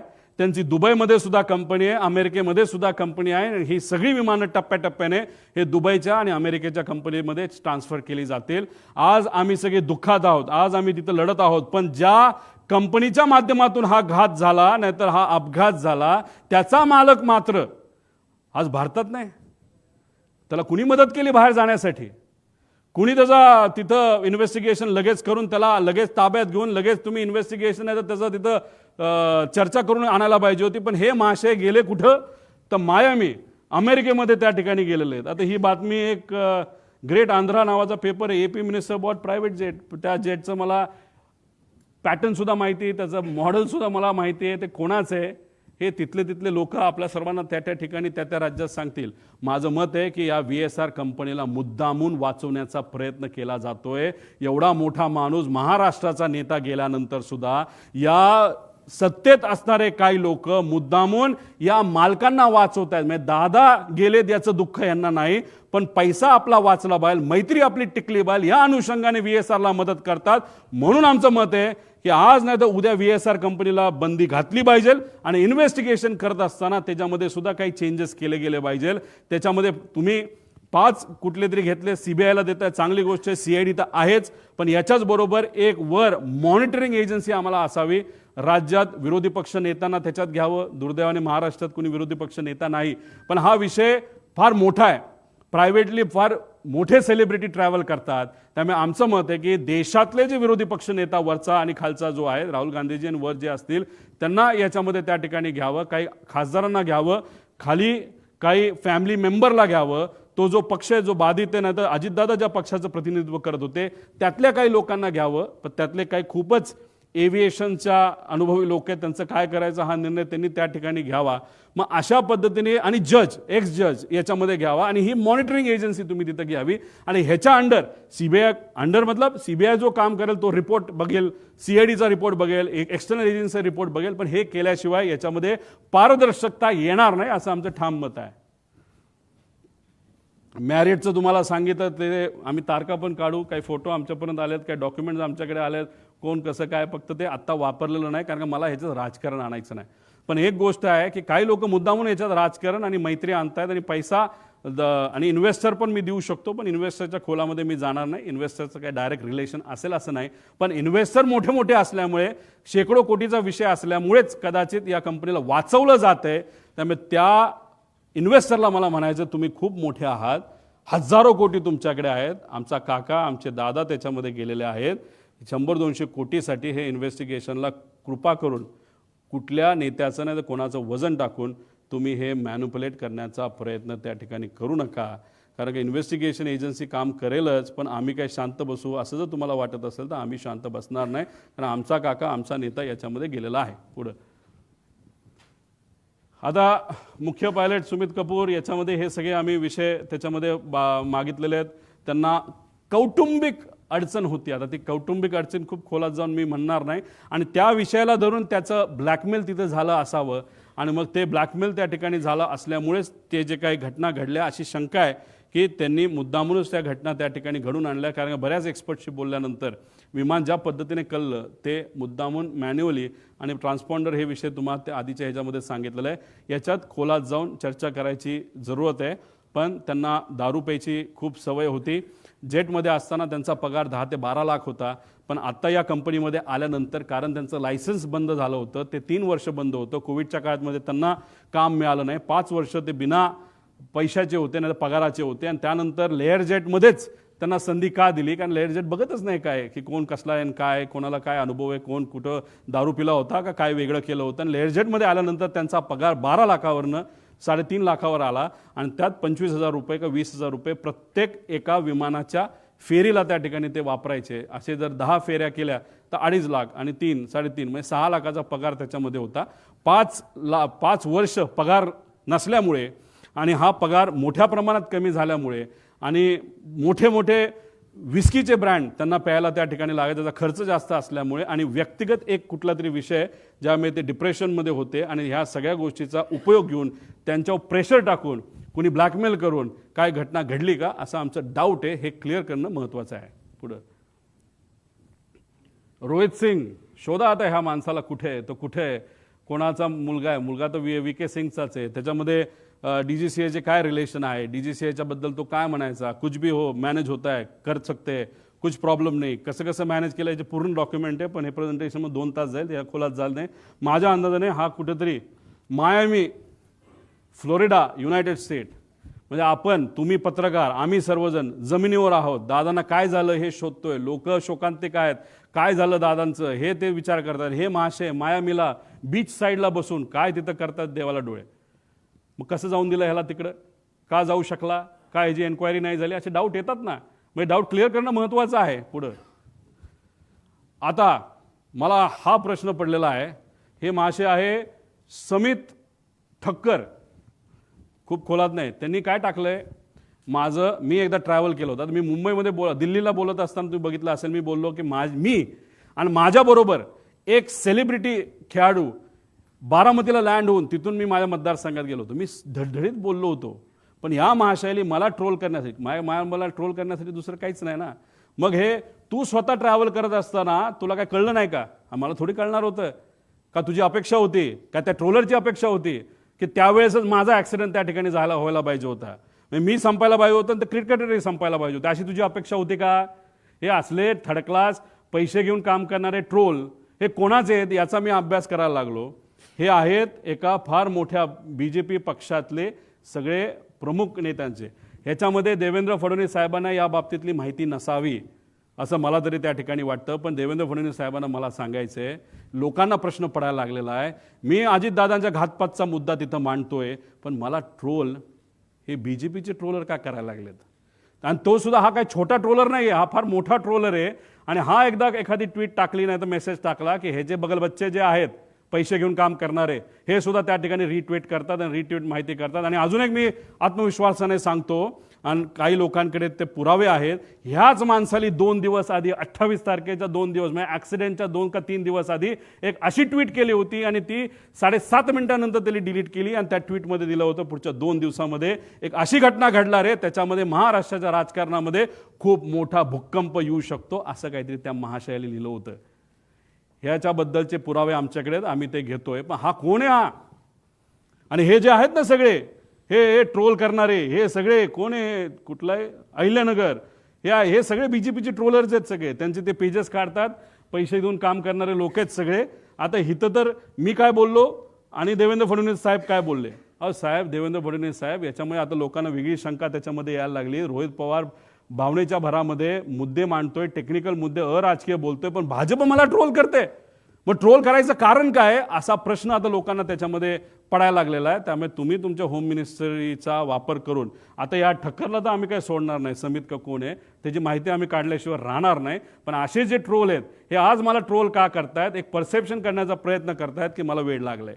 हो, प्रेमापोटी मला वेळ लागले, पण वेळ दोन्ही गोष्टीचं असतं. एक वेळ जे तुला लागले पैसे घेऊन काम करायला, आणि मला माझ्या काकाला काय झालं, माझ्या दादाला काय झालं हे शोधण्याचं वेळ मला लागलंय. आणि हे मला फक्त एकट्याला लागलं नाही, महाराष्ट्रात तमाम जनतेला त्या ठिकाणी लागलंय. त्यामुळे अशा पद्धतीने माझं ट्रोलिंग तिथं केलं जाते. आणि काही महाशय कॅश बॉक्सवाले, त्याचं नाव वेगळं असेल, त्यांनी सुद्धा आता आम्हाला ट्रोल करायला सुरुवात केली. काय हरकत नाही, तुला किती पैसा वापरायचा वापर, कारण तुमच्याकडे पैसेवाले लोक आहेत, आमच्याकडे स्वाभिमानी मराठी माणसं आहेत.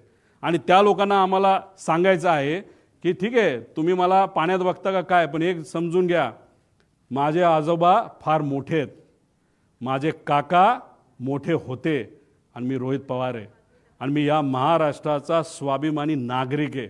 आणि माझ्याबरोबर दादांची एन्क्वायरी करण्यासाठी मागणी करणारे महाराष्ट्राचे तमाम स्वाभिमानी नागरिक आहेत. हे असे चिरकुट पैसे घेऊन काम करणारे ट्रोल या ठक्कर का कोण आहे त्यासारखे नाहीत. त्यामुळे हे लोक मला ट्रोल करतात, याच्यावरून लोकांना आता वेगळ्या शंका यायला लागलेल्या आहेत. पुढं बाळ झालं ना, काय राहिलं का? हां, या पुढं. अरे पुढं घे ना, काय राहिलं काय? हो, आधार कार्डची माहिती. म्हणजे आता बघा, मी इथं मरमरून मीडियाचा चांगल्या पत्रकारांचा उपयोग करतोय, काय अधिकारी काय माझी आहे, आणि माझा वेगळा सोर्स आहे, अमेरिकेत इकडं तिकडं सगळी माहिती आम्ही काढतोय. मला माहिती मिळायला केवढी अडचण आहे बघा. पण आता मी ज्या विमानाने ट्रॅव्हल केलं, ज्या सेलिब्रिटी बरोबर मी ट्रॅव्हल केलं, त्या विमानात ट्रॅव्हल करताना जी इन्फॉर्मेशन, जे आमचे डॉक्युमेंटेशन प्रूफ हे एअरपोर्ट अथॉरिटीला आम्ही देत असतो विश्वासाने, की हा आमचे प्रूफ आहे, हो आम्हीच ते आहोत, हे आम्ही विश्वासाने तिथं देत असतो. ती सगळी माहिती या ट्रोलरला दिली जाते. एअरपोर्ट अथॉरिटीचं असं कोण आहे का एअरपोर्ट अथॉरिटीचे लोक ट्रोलरला माझ्याबद्दलची माहिती देण्यासाठी तिथं करतात, सगळी माहिती, फक्त माझी नाही, त्या सेलिब्रिटी क्रिकेटरची सुद्धा माहिती दिली. अरे लाजबीज वाटते का नाही? मग आम्ही कष्ट करून माहिती काढतो आणि या ट्रोलरला फुकटात माहिती तिथं जर मिळत असेल तर याच्या मागे वेगळी अजून शक्ती आहे का, असा सुद्धा प्रश्न इथं निर्माण झाल्याशिवाय राहत नाही.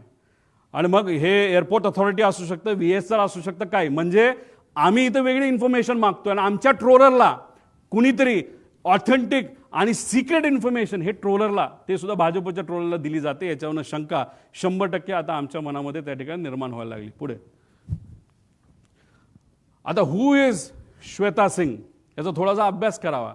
थोडक्यात तुम्हाला सांगतो, या आपल्या महाराष्ट्राच्या सुनबाई होत्या, आता नाही आहेत, त्या DGCA मध्ये काम करतात. फार मोठ्या फॅमिलीमध्ये त्यांचं लग्न झालं होतं आणि आज जो सत्तेत पक्ष आहे मोठा त्याच्या निगडीत असणारी हे कुटुंब होतं. त्या कुटुंबामध्ये फार भावनिक गोष्ट झाली, ती कधीच आपण विचार करू शकत नाही, याचा अंदाज तुम्हाला आहे. आणि ह्या आज त्या DGCA मध्ये बसून त्यांच्या कॉन्टॅक्टचा वापर करून हे फार मोठ्या प्रमाणात तिथे एक रॅकेट चालवतात. आणि त्या ज्या मगाच्या अपूर्वाचं नाव घेतलं त्या एअर इंडिया आपलं जेटमध्ये होत्या, या सुद्धा जेटमध्ये होत्या आणि ह्यांनीच त्यांना त्या समितीमध्ये टाकलंय असं आमचं मत आहे. यांचा रिसर्च, तुम्ही जर रिसर्चवाले पत्रकार असाल तर त्या करा, पण आमच्या या इन्व्हेस्टिगेशनमध्ये नाही तर हे इन्व्हेस्टिगेशन चालू असताना श्वेता सिंगला तिथं ठेवू नका अशी आमची जाब मागणी आहे. कारण या वेल कनेक्टेड आहेत आणि ह्यांचा संपर्क फार वरच्या लेवलला पोहोचलेला आहे. त्यामुळे या व्यक्तीला त्या DGCA मध्ये न ठेवणं हे महत्त्वाचे. आणि चौकशी समितीबद्दल मी तुम्हाला काय गोष्टी सांगितलं आणि CBIची चौकशी केली जाते, CID आहे, पण CIDचा रिपोर्ट कुठे आहे? CID आतापर्यंत काय केलं, कुठला CCTV घेतला, हे रिपोर्ट येणं महत्त्वाचं आहे. सांगा ना तुम्ही लोकांना, पब्लिकला येऊन आतापर्यंत आम्ही हे केलं ते केलं, आणि त्या पद्धतीने माहिती लोकांपर्यंत यायला काय हरकत आहे? CBIची मागणी करत असतील तर त्याचा अर्थ दिल्लीकडे त्यांनी त्या ठिकाणी बघितलं असावं. दिल्ली आता CBI आणि बाकी एजन्सीला घेतलं तर हे होऊ शकतं. आता ह्याच्यामध्ये बाकी आहेत. आता भारताकडे सरकारी विमान आहे 2004चं, हे 10चं होतं पडलेलं, 4चं सायटेशन XLS. आता हे विमान असून बंद पडले, वापरत नाहीत. आणि याचे 2 जे पायलट आहेत ते नुसते निवांत बसून असतात. आणि अजितदादांच्या बुकिंगमध्ये जो ग्रुप मी तुम्हाला सांगितलं ॲरोचा, त्याच्यामध्ये सुद्धा हे पायलट आहेत, सरकारी पायलट आहेत पगारावर, हे सुद्धा त्या ग्रुपवर आहेत.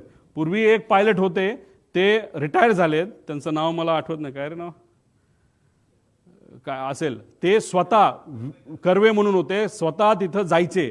समजा CM चाललेत, DCM चाललेत, मंत्री चाललेत, कर्वे साहेब स्वतः जायचे, सगळं चेक तिथं करायचे. पण हे महाशय नुसते ग्रुपमध्ये दोघं पदं घेतलीत, मोठा पगार त्यांना चालू आहे, पण एकदा सुद्धा ते साईटवर त्या ठिकाणी जात नाही चेक करायला की विमान नीट आहे का नाही. तर हे कोण अधिकारी 2, ते शर्मा आणि अजून कोणतरी जे महाराष्ट्र सरकारमध्ये काम करतात, त्यांची माहिती काढणं त्या ठिकाणी महत्त्वाचं आहे असं आमचं मत आहे. आणि ॲरो नावाची कंपनी ज्याली त्या पवार जो होता त्याला जे सांगितलं होतं वेदर इज ऑल ओके, त्याचं तुम्ही केलं काय? ॲरो कंपनीचा धंदा चालू आहे, विमानाचा धंदा चालू आहे, VSRचा धंदा चालू आहे. मग दादांच्या बाबतीत जे काय सांत्वन, जे काय दुःख आहे, हे फक्त राजकीय भूमिका आहे का? आम्ही इथं हळहळ करतोय पण बाकी सगळ्या गोष्टी चालू आहेत. मग जे चाललंय ते सुपरफिशियल आहे का, दाखवण्यासाठी आहे का, त्यात राजकारण आहे का, असा प्रश्न आता आम्हाला निर्माण व्हायला लागला आहे. आणि आम्ही जर हे मुद्दे घेतले नसते तर इन्व्हेस्टिगेशन कुठल्या दिशेला गेलं असतं? मीडियाने हे मुद्दे घेतले नसते तर इन्व्हेस्टिगेशन भरकटलं असतं. आणि लोकांच्या मनामध्ये एक तीव्र इच्छा आहे की काय झालं हे कळलं पाहिजे. म्हणूनच तुमच्या मदतीने, मीडियाच्या मदतीने आज जे काय चाललंय ते राईट डिरेक्शनला चाललंय. आणि जे चुकतायत त्यांना कुठेतरी कान तुम्ही सर्वजण, आपण सर्वजण धरतोय असं आपल्याला म्हणावं लागेल.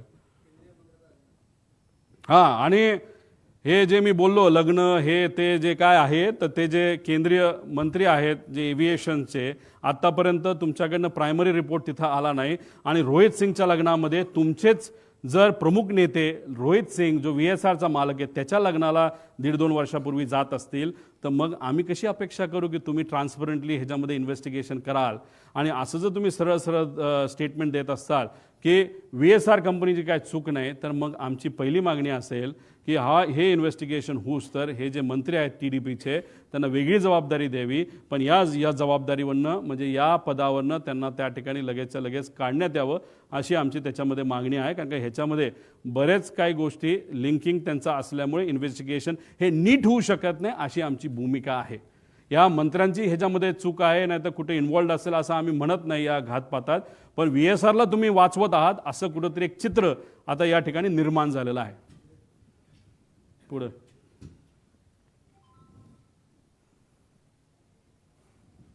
आता ह्याच्यामध्ये एक नवीन प्रायव्हेट विमानं काही एजन्सीली आणि कॅश बॉक्स जी कुठली कंपनी असेल याच्या मालकाला घेतले, त्याच्यामध्ये कोण कोण पार्टनर आहे हे सुद्धा आता येत्या काळामध्ये आपल्याला शोधावं लागेल. एक त्याच पक्षाचा कुठला तरी नेता पार्टनर आहे असं आम्हाला त्याच्यामध्ये कळतंय. आता हा घातपाताचं जे काही दृष्टिकोन आहे एक तुम्ही समजून घ्या, म्हणजे लोकांना प्रश्न पडलेला आहे ह्याच्यात खरंच राजकारण असेल तर जे काही विलिनीकरणाची चर्चा ही सुरू होती त्याच्यामध्ये दादांमध्ये आमच्यामध्ये काय चर्चा झाली हे आम्हालाच माहिती आहे. याच्यामध्ये एक चर्चा अशी असू शकते की आम्ही NDA बरोबर सत्तेत जाणार, आम्ही म्हणजे आमचा पक्ष, आणि ही गोष्ट काही लोकांना आवडत नसावी. नाही तर दुसरा जो सिनारिओ आहे, दृष्टिकोन आहे की दादाच NDAमध्ये राहणार नाहीत, दादाच NDAतून बाहेर निघतील आणि रस्त्यावरची सामान्य लोकांची साठीची लढाई आमच्यावर लढतील, आणि हा दृष्टिकोन एका गटाला आवडला नसावा. त्यामुळे ह्याच्यामध्ये जर राजकारण असेल आणि ह्याला जर घातपात असं आपल्याला म्हणावं लागेल आणि राजकारण आणायचं असेल तर या दोन दृष्टिकोनापैकी एक दृष्टिकोन कुठला तरी असावा, आणि त्या दृष्टिकोनाला पाठिंबा देणारा एक जो गट आहे तो याच्या मागे असू शकतो असंही आपल्याला त्या ठिकाणी म्हणता येईल. पण एक अजून जाता जाता एक सर्वात महत्त्वाची गोष्ट आहे की कदाचित जे जिल्हा परिषद पंचायत समितीचे अजितदादाच्या पक्षातले जे कुठले उमेदवार आहेत त्यांना हा मुद्दा कळेल. जेव्हा नगर परिषदचं इलेक्शन झालं होतं, नगरपंचायतचं इलेक्शन झालं होतं, महानगरपालिकेचं इलेक्शन झालं होतं, तेव्हा दादा सगळ्या गोष्टीचं नियोजन त्या ठिकाणी बघत होते. आजच्या राजकारणामध्ये काम करत असताना, इलेक्शन लढत असताना आपल्याला कशाची जरूरत असते तर आपल्याला मार्गदर्शक प्रमाणपत्र आणि कागदांची जरूरत असते. मार्गदर्शक कागद हे काय असतात हे कधीतरी मी नंतर त्या ठिकाणी आपल्याला सांगेल. पण एखादं मोठं इलेक्शन असेल तर मार्गदर्शक कागद हे जास्त लागतात, छोटं इलेक्शन असेल तर कमी लागतात. पण दादांचा हा अपघात होण्यापूर्वी सगळं नियोजन हे दादा करायचे, पण त्या कागदांचं मार्गदर्शक जे कागद आहेत त्याचं डिस्ट्रीब्युशन हे दुसरा कुठला तरी नेता करायचा.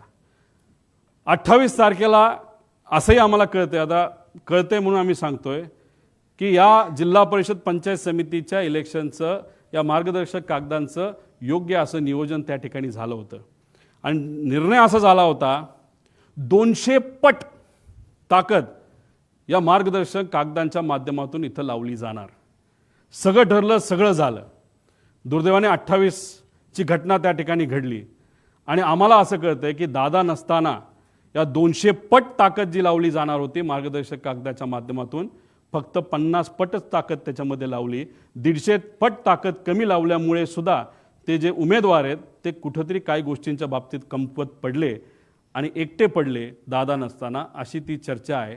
त्यामुळे 150 पट ताकद का कमी लावली आणि कुणी लावली ह्याच्यामध्ये सुद्धा आपल्याला त्या ठिकाणी खोलात जावं लागेल. असे अनेक आहेत, आणि मी काय राजकारण करतो असं नाही, आजपर्यंत राजकारण करत असलो असतो, जे बोललो ते खोटं निघालं असतं, पण जे मुद्दे मांडले, कारण शेवटी इन्व्हेस्टिगेशन करत असताना टेक्निकल इन्व्हेस्टिगेशन इज इम्पॉर्टंट, आणि त्याच्याच बरोबर जर क्रिमिनल इन्व्हेस्टिगेशन आपण करतोय तर त्याच्यामध्ये एक दिवस आधी काय घडलं, एक महिना आधी काय घडलं, कोण कोणाला भेटलं, नंतर काय घडलं, कोण कसं वागतंय, कोण किती भावनिक आहे, कोण कुठल्या विषयामध्ये एखाद्या महत्त्वाच्या विषयामध्ये चर्चा करत असताना कोण कुठल्या भावनेतून त्या ठिकाणी बोलतं, हे सगळ्या गोष्टी जर आपण बघितल्या तरच त्याला राईट इन्व्हेस्टिगेशन आपण म्हणू शकतो. त्यामुळे आमची मागणी आहे की याच्यात क्रिमिनल इन्व्हेस्टिगेशनसुद्धा त्याच्यामध्ये त्या ठिकाणी व्हावं, आणि टेक्निकल इन्व्हेस्टिगेशन तर व्हावंच, पण टेक्निकल इन्व्हेस्टिगेशनमध्ये काय चुका आहेत हे मी तुम्हाला आधी सांगितल्यामुळेच ह्याच्यामध्ये मोठे रिस्ट्रक्चरिंग करण्याची त्याच्यामध्ये त्या ठिकाणी जरूरत आहे. पुढं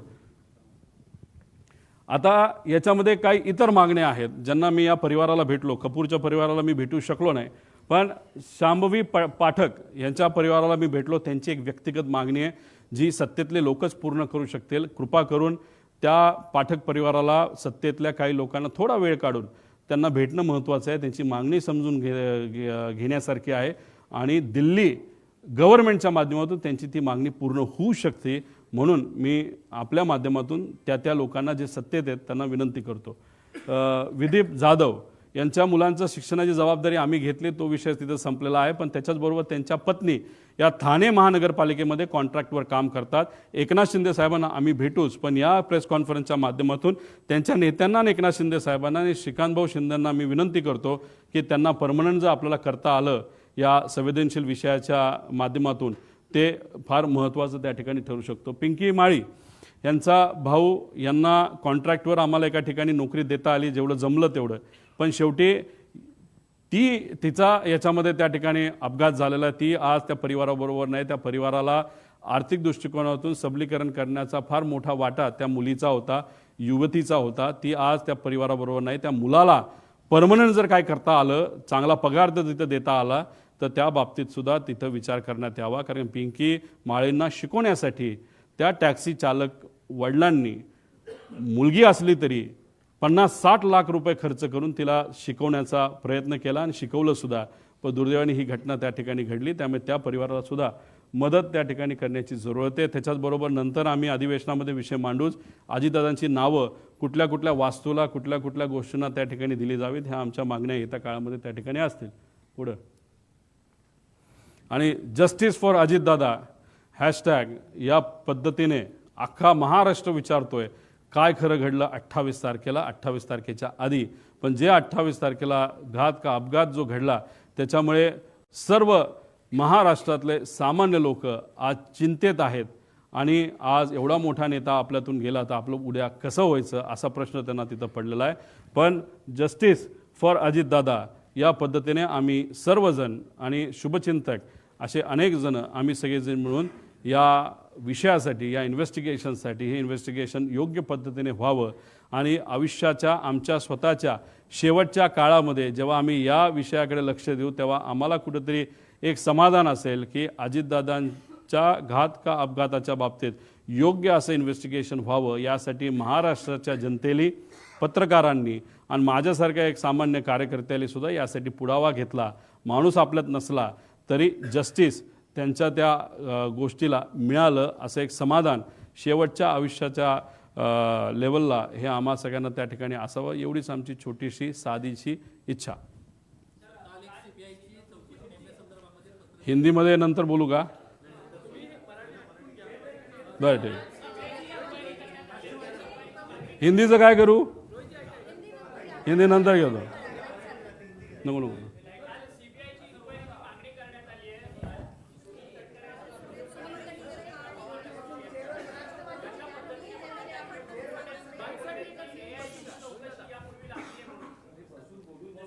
हे बघा,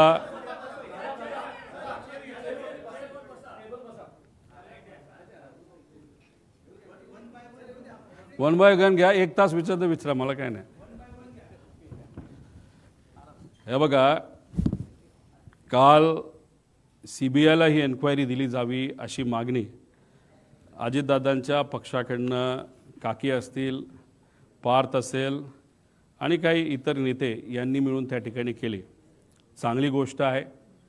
मी त्यांचं पत्र बघितलं, मी जे मुद्दे मांडले ते त्या पत्रामध्ये दिसले. मग माझ्या मनात ज्या शंका आहेत त्यासुद्धा त्यांच्या मनामध्ये आहेत. ही एक महत्त्वाची गोष्ट आहे. फक्त विषय एवढाच आहे, 20 दिवसानंतर हे पत्र जर त्या ठिकाणी दिलं जात असेल तर थोडा उशीर झाला, काय हरकत नाही. आणि दुःखात पक्ष असेल, आमदारांशी बोलायचं असेल, पदाधिकाऱ्यांशी बोलायचं असेल, सगळ्यांशी बोलून त्यांनी त्या ठिकाणी तो निर्णय घेतला. पण या 20 दिवसामध्ये इन्व्हेस्टिगेशन ज्या पद्धतीने व्हायला पाहिजे ते दुर्दैवाने त्या ठिकाणी न झाल्यामुळे कागदांमध्ये हेराफेरी झाली असावी असं माझं मत आहे. ठीक आहे, आम्ही सत्तेत नसताना एवढं लढतोय. त्यांनी काल पत्र दिलं असेल, त्याचा फायदा नक्कीच त्या ठिकाणी होईल. देवेंद्र फडणवीस साहेबसुद्धा लगेचच्या लगेच CBIला परवानगी देतील. CID पण इन्व्हेस्टिगेशन करेल, CBI सुद्धा इन्व्हेस्टिगेशन करेल, DGCA पण इन्व्हेस्टिगेशन करेल. आणि बाहेरून एखादी एजन्सी ही घ्यावीच लागेल, एखादी नाही 2 एजन्स्या, आणि त्याला कंट्रोलिंग एक प्रमुख बॉडी असावी असं आमचं मत आहे.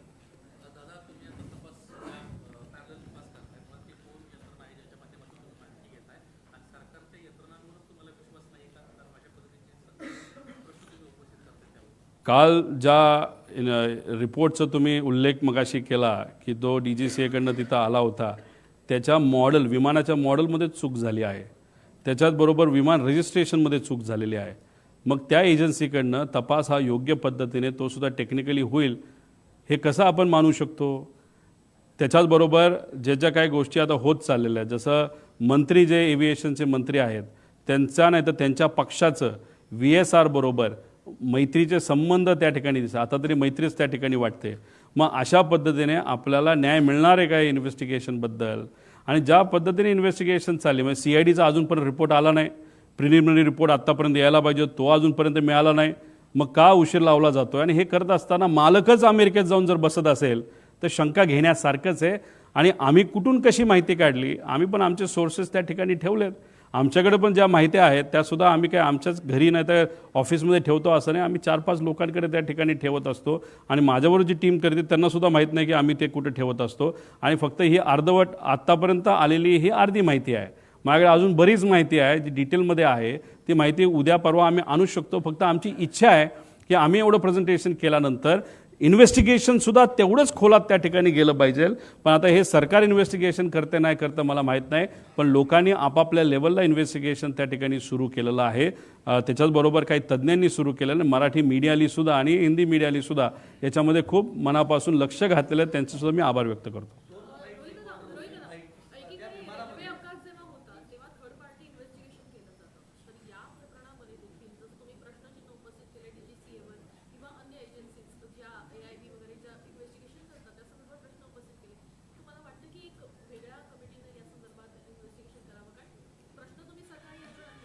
शंभर टक्के CBI घ्यायची असेल तर घ्या.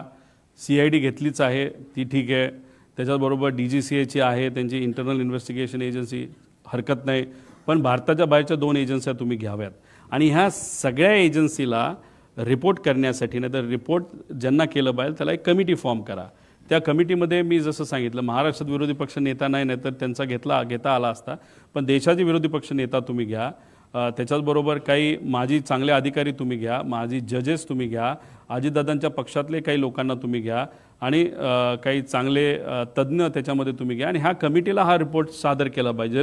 कमिटीच्या मनामध्ये जे प्रश्न आहेत ते त्या एजन्सीला पण विचारण्याची संधी त्या ठिकाणी दिली गेली पाहिजे.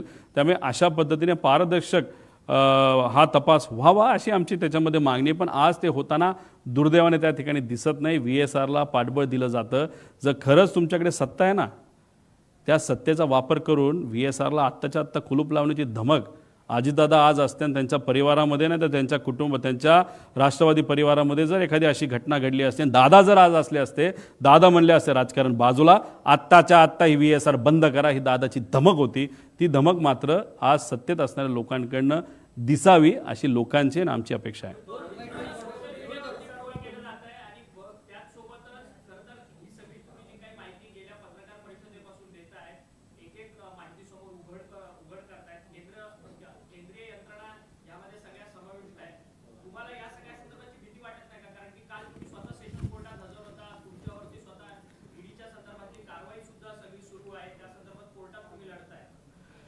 एकतर भीती मला वाटत नाही, पण माझ्या परिवाराला 100% त्या ठिकाणी भीती वाटते. एवढ्या मोठ्या लोकांना जर तू अंगावर घेत असेल, त्याच्याचबरोबर एवढी मोठी लोकं जर कुणी असेल, कारण ही घटना घडवायला फार मोठे लोक त्याच्या मागे असू शकतात, नाही तर लागतील. आणि मग या लोकांना तू अंगावर घेत असतील तर आम्हाला तुझी काळजी वाटते हे माझ्या पत्नीलीसुद्धा मला बोलून दाखवलं आहे, माझ्या मुलांनी मला बोलून दाखवलं आहे, माझ्या आईवडिलांनी आणि माझ्या सासऱ्यांनी आणि सगळ्या जवळच्या लोकांनी ते बोलून दाखवलेलं आहे. पण आपण नाही लढणार तर कोण लढणार? कारण का हा विषय अतिशय भावनिक आहे, महाराष्ट्रासाठी सुद्धा आणि आमच्या परिवारासाठी सुद्धा. जर भीतीपोटी आम्ही थांबलो, शांत बसलो, तर आम्ही मराठी माणसं कशाचे आणि आम्ही पवार कसले? आम्ही लढत आहोत, ठीक आहे, भीती आहे. उद्या जाऊन या बाबतीत काय गोष्टीची दक्षता आम्ही घेतली आहे आणि बघू आमचे कार्यकर्तेसुद्धा त्या बाबतीत काय भूमिका घेत आहेत. उद्या जाऊन आपण बघणार आहोत. काही कार्यकर्त्यांनी इच्छा व्यक्त केलेली आहे की उद्या जाऊन कुठेतरी काही वेगळ्या पद्धतीने आपल्याला काही प्रोटेक्शनच्या बाबतीत करता येईल का, पण तो त्यांचा त्या ठिकाणी विषय आहे.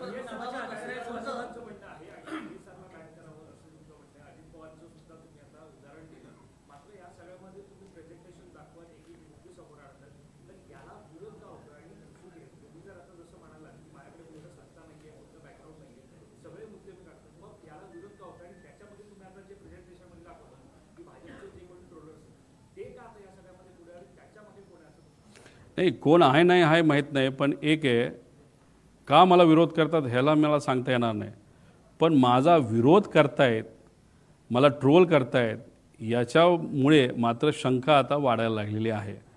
त्यामुळे शंका नक्कीच वाढत चाललेली आहे. त्यामुळे जर मोठ्या नेत्यांना माहीत नसेल त्यांचे ट्रोलर अशा पद्धतीचे पराक्रम करतायत, डोकं न वापरता का आदेशाने मला माहीत नाही, त्यांना जरा खाली आदेश त्या ठिकाणी दिले पाहिजे, कारण ट्रोल करून फालतू काहीतरी करतायत. तू कशाला विमानाला गेला होता, थोडी मला माहीत होतं की ते विमान कसं आहे, आणि ते विमान चालवायला आलं असतं तर मीच उडवत गेलो असतो ना. त्यामुळे असले फालतू काहीतरी विषय, म्हणजे बिना मेंदूचे हे सगळे ट्रोलर आहेत. पण ते आज एका मोठ्या पक्षाचे ट्रोलर आहेत, ऑफिशियल ट्रोलर आहेत. आणि त्याच्याचबरोबर त्या व्यक्तीने 2 दिवसाच्या आधी एक अशी ट्विट केली होती जे मला कळालं, ती 2 जणांकडे आहे, ते मला देत नाहीत पण ते देतील, की त्याच्यामध्ये त्यांनी दिलं की 2 दिवसामध्ये एक फार मोठा भूकंप या महाराष्ट्रामध्ये राजकीय दृष्टिकोनातून होईल, अशी काहीतरी त्या ठक्कर नावाचा का कोण येतो त्याची ती ट्विट होती. खरंच मग काही ना काहीतरी शंका मनामध्ये आल्याशिवाय राहत नाहीत.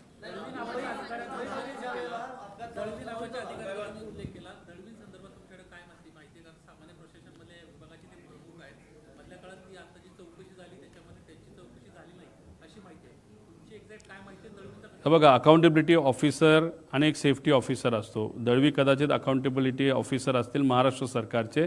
महाराष्ट्राकडे जी कुठली विमानं नाही ते हेलिकॉप्टर असतील त्या NOCPचे, म्हणजे ते NOCPचं लायसन्स असतं. आणि मिश्रा हे सेफ्टी ऑफिसर असतील.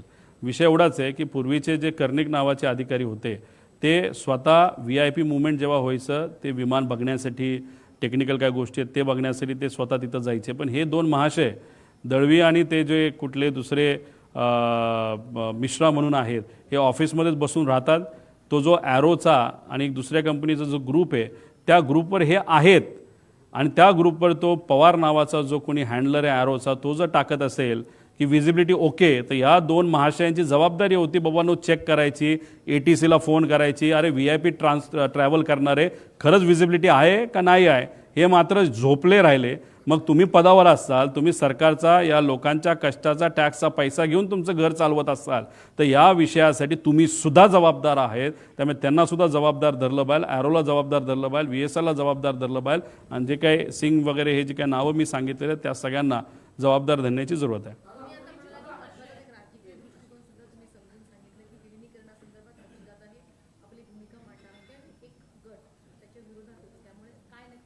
नाही, मला एवढंच सांगायचं होतं की याच्यामध्ये राजकारण आहे का नाही आहे हे मला माहीत नाही. मी फक्त म्हणतोय की पारदर्शक पद्धतीने इन्व्हेस्टिगेशन, एन्क्वायरी त्याच्यामध्ये त्या ठिकाणी व्हावी. आता राजकीय दृष्टिकोनातून जर, कारण शेवटी लोक मला विचारतात की जर राजकीय अँगल असेल तर तो कुठला, त्याला 2च अँगल असू शकतात. एक अँगल की NDA बरोबर आम्ही सर्वजण गेलो तो एक कुठला तरी गट दुखावणार आहे, आणि जर आम्ही NDA बरोबर न राहता 10 NDAतून बाहेर आले आणि रस्त्याची लढाई लोकांबरोबर राहून ते लढले तर एक दुसरा गट त्याच्यामध्ये दुखावणार आहे. या 2 सिनारिओ नाहीतर या 2 संभावनापैकी एक कुठली तरी संभावना राजकीय दृष्टिकोनातून असू शकते असं माझं मत आहे.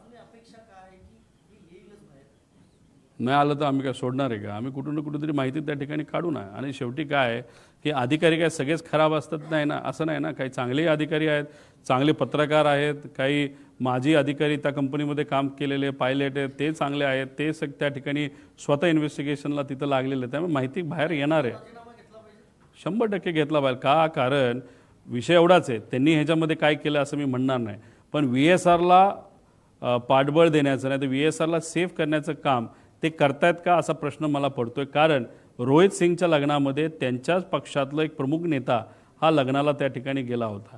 आणि मग अशा पद्धतीने तिथं जर VSRचं तुमचं पारंपरिक संबंध असतील का आर्थिक असतील हे मला सांगता येणार नाही. जर तसे संबंध तुमच्या पक्षप्रमुखाचे नाही तर पक्षातल्या एका मोठ्या नेत्याचे असतील तर मग तुम्ही VSRला वाचवणारच ना. तुम्ही VSRला त्या इन्व्हेस्टरच्या अँगलनी वाचवणार, मैत्रीपोटी वाचवणार, कोणाचं अजून काय असेल नाही तर हे अधिकारी जे DGC सगळे अडचणीत येतील. कारण का VK सिंग काय बोलला असेल की तू आम्हाला अडचणीत आण, मी तुझं बघतो. म्हणजे त्याचा अर्थ काय की व्ही के सिंगली ब्लॅकमेल केला असावा अधिकाऱ्यांना की तुमची सगळी मी चुका हे बाहेर काढतो, तुम्ही नोकरी राहणार नाही, माझं जे होईल ते होईल. त्यामुळे ह्याच्यामध्ये सगळेच लोक इन्व्हॉल्ड आहेत आणि हे सगळे इन्व्हॉल्ड असल्यामुळे हे इन्व्हेस्टिगेशन योग्य दिशेने जाऊ शकत नाही. त्यामुळे TDPकडे हे खातं एव्हिएशन आहे आणि त्यांचं कुठं ना कुठंतरी एक रिलेशन या व्ही के सिंग बरोबर आहे. म्हणून असं आम्हाला वाटतं की त्यांनी तिथं राजीनामा नैतिक लेवलला घ्यावा, दुसरं कुठलंही पद घ्यावं, पण या पदावरनं तरी ते निघावेत, या पदावर ते नसावेत आणि TDPचं कुणीच या पदावर नसावं असं आमच्या सगळ्यांची मागणी आहे.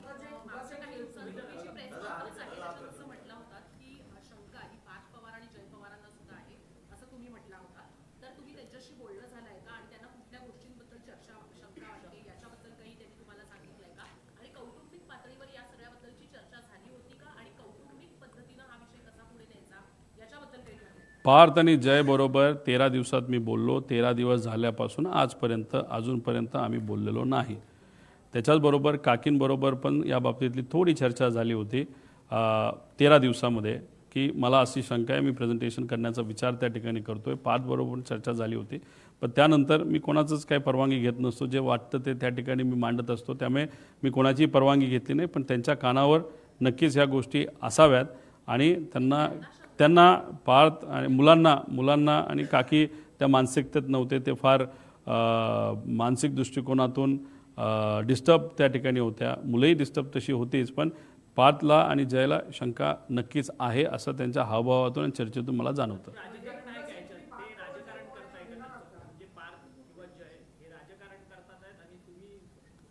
एक तुम्ही समजून घ्या की काकींच्या बाबतीत बोलायचं झालं तर त्या राजकारणी नाही आहेत. आता त्या राजकारणामध्ये ॲक्टिव्ह लेवलला आलेल्या त्या समाजकारणी आहेत. आणि पार्थ आणि जय ठीक आहे, पार्थ एकदा इलेक्शनला उभा राहिला असेल, पण ते झाल्यानंतर तो तसा ॲक्टिव्ह राजकारणामध्ये नाही आहे. त्यामुळे राजकारण काय असतं हे त्यांना समजायला वेळ त्या ठिकाणी जाणार आहे. त्यामुळे मग जेव्हा अशी परिस्थिती असते तेव्हा आपण साहजिकच आहेत आपल्या पक्षामध्ये जे अनुभवी नेते आहेत, ज्यांनी दादांबरोबर त्या ठिकाणी काम केलं आहे राजकीय निर्णयासाठी, जसं शपथविधी घेण्यासाठी, मग अजून काय करायचं ह्याच्यासाठी आपण त्या पक्षातले राजकीय नेत्यांवर अवलंबून असतो. त्यामुळे हे तिघं आज राजकीय त्यांच्या पक्षातले जे प्रमुख मोठे नेते आहेत त्यांच्यावर राजकीय भूमिकेसाठी अवलंबून आहेत. त्यामुळे ते परिवार म्हणून राजकारण करतात असं मला वाटत नाही. पण ज्या काही घटना घडल्यात त्यांचे जे मार्गदर्शक आहेत त्यांना थोडंसं राजकारणाचं जरा जास्त पडलं का काय अशी शंका लोकांना नक्कीच निर्माण त्या ठिकाणी होते.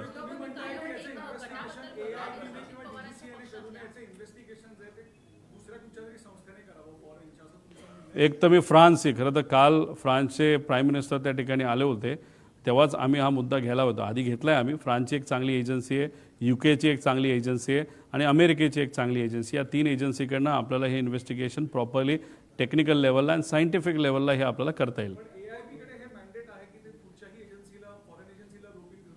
घ्या ना, पण AIBने जर अशा फॉरेन एजन्सी घेतल्या तर DGSA मधले अर्धे अधिकारी निघून जातील आणि बरेच काही लोक अडचणीत येतील. तेवढी हिंमत आणि तेवढी ताकद या एजन्सीकडे आहे का बघावं लागेल.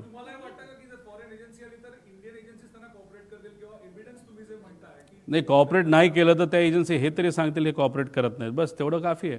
आमचं हेच म्हणणं आहे कॉपरेट होणार नाही आणि त्या एजन्सी आल्यानंतर हेच सिद्ध होईल की हे कॉपरेट करत नाहीत आणि करणार नाहीत.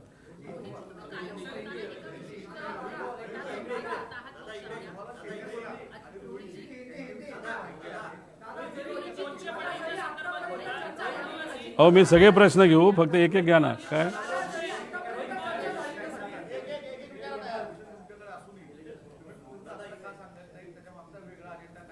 नाही, मी पूर्णपणे ही इन्फॉर्मेशन का देत नाही, कुठले नेते आले होते यांची नावं आहेत, काही लोकांचे फोटो आहेत, कारण मला याच्यात राजकारण आणायचं नाही. पण मी एकच गोष्ट सांगतोय की त्याच्या लग्नाला मोठे नेते हे 100% गेले होते. जर रोहित सिंग जो VSRचा मालक आहे आणि जो अतिशय चुकीच्या पद्धतीने विमान चालवायचा, बऱ्याच त्याच्यावर इलिगॅलिटीज आहे, अशा व्यक्तीच्या लग्नात जर तुम्ही जात असाल तर कुठं ना कुठेतरी तुमचे व्यक्तिगत, पारंपरिक नाही तर व्यावहारिक काय ना काहीतरी रिलेशन त्याच्यामध्ये असावं. आणि मग ते कोण आहेत नेते ते खरं खोटं म्हणजे गेले होते हे खरं आहे, पण त्यांचे संबंध काय हे मला माहीत नसल्यामुळे मी कोणाची नावं त्याच्यामध्ये घेत नाही.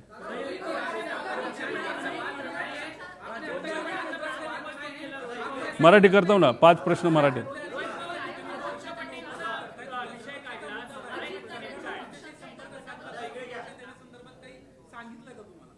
मला सुरक्षा कोण देणार? मला जास्तीत जास्त सुरक्षा माझे कार्यकर्ते देतील. माझी पर्सनल जी कुठली सिक्युरिटी असेल ती सुरक्षा त्या ठिकाणी देऊ शकते. आता त्याच्या व्यतिरिक्त जर सरकारला असं वाटलं की नाही सिक्युरिटी ही दिली गेली बाहेर, आता तो कार्यकर्त्यांच्या इच्छेचा आणि सरकारचा त्याच्यामध्ये त्या ठिकाणी विषय आहे. पण नक्कीच मी फार मोठी रिस्क या पत्रकार परिषदेच्या माध्यमातून गेल्या आणि आता घेतोय याची जाणीव मला सुद्धा आहे, माझ्या परिवाराला सुद्धा आहे. पण शेवटी कोणातरी या विषयासाठी लढावं लागेल.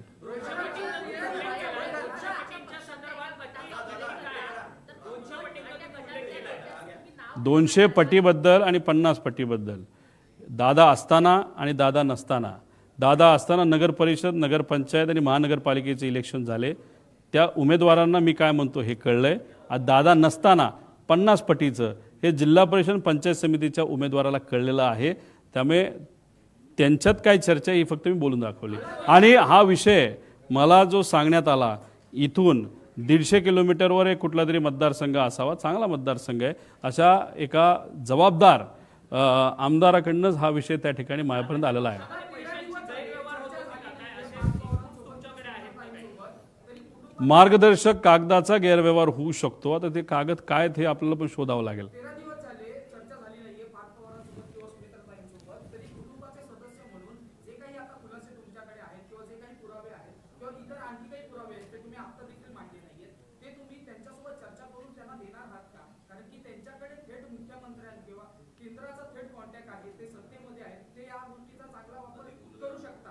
मीडिया म्हणून तुम्ही इच्छा व्यक्त करत आहात, पब्लिक म्हणून महाराष्ट्राचे नागरिक इच्छा व्यक्त करतायत, म्हणून ही प्रेस कॉन्फरन्स मी घेतो आणि हे पुरावे त्यांना देतोय. जर त्यांच्या गटाकडनं त्यांच्या पक्षाकडनं तशी इच्छा जर व्यक्त केली गेली तर मी त्यांना सुद्धा माहिती त्या ठिकाणी देईल. पण इच्छा व्यक्त झाल्यानंतर ती माहिती देऊ शकतो. इच्छा व्यक्त झाली नसेल तर मी माहिती कशी देणार?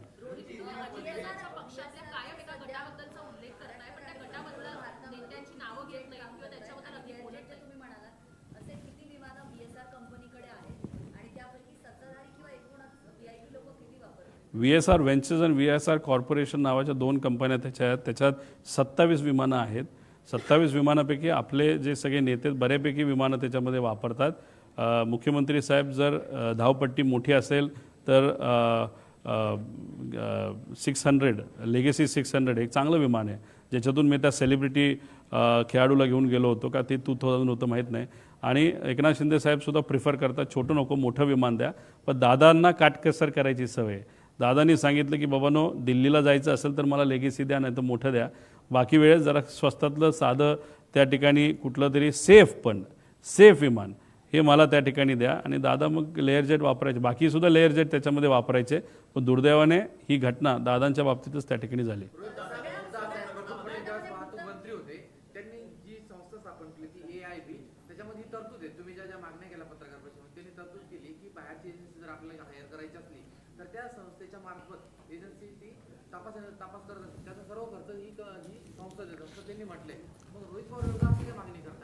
मग CBIला काल जे काय पत्र त्या ठिकाणी CBIचं तपास यंत्रणा CBIला घेण्यात यावं हे जे पत्र त्याच्यामध्ये दिलं, तर तुम्हाला एवढ्या सगळ्या गोष्टींची माहिती असेल तर त्या पत्रामध्ये हे कदाचित त्यांनी ते लिहिलं असेल.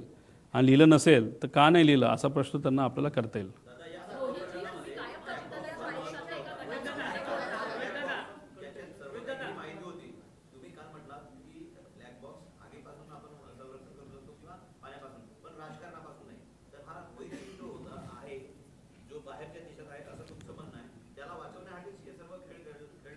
असं दिसतंय. रोहित सिंग, VK सिंग, VSR ही कंपनी आणि VSR या कंपनीमध्ये 250 कोटीची इन्व्हेस्टमेंट ज्या लोकांनी केली त्या सगळ्या लोकांना वाचवण्याचा प्रयत्न सरकारकडे केला जातोय. म्हणून हे इन्व्हेस्टिगेशन हे योग्य डिरेक्शनली चाललेलं नाही, योग्य दिशेने चाललेलं नाही. याच्यामध्ये बऱ्यापैकी कागदाचा मॅनिप्युलेशन, नाहीतर कागद हे बदलले जातील, आता डॉक्युमेंटेशन बदललं जाईल असं आम्हाला भीती वाटते.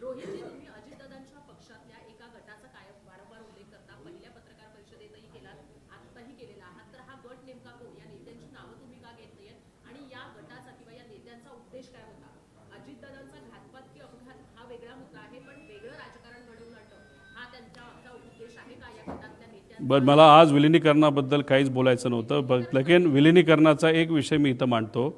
जर हे दोन पक्ष एकत्र आले असते आणि दादांची इच्छा अशी होती की हे पक्ष एकत्रित यावे भावनिक दृष्टिकोनातून, आणि जर ते एकत्र आले असते, विलिनीकरण झालं असतं, तर महाराष्ट्राचा प्रदेश अध्यक्ष हे डॉक्टर अमोल कोल्हे झाले असते.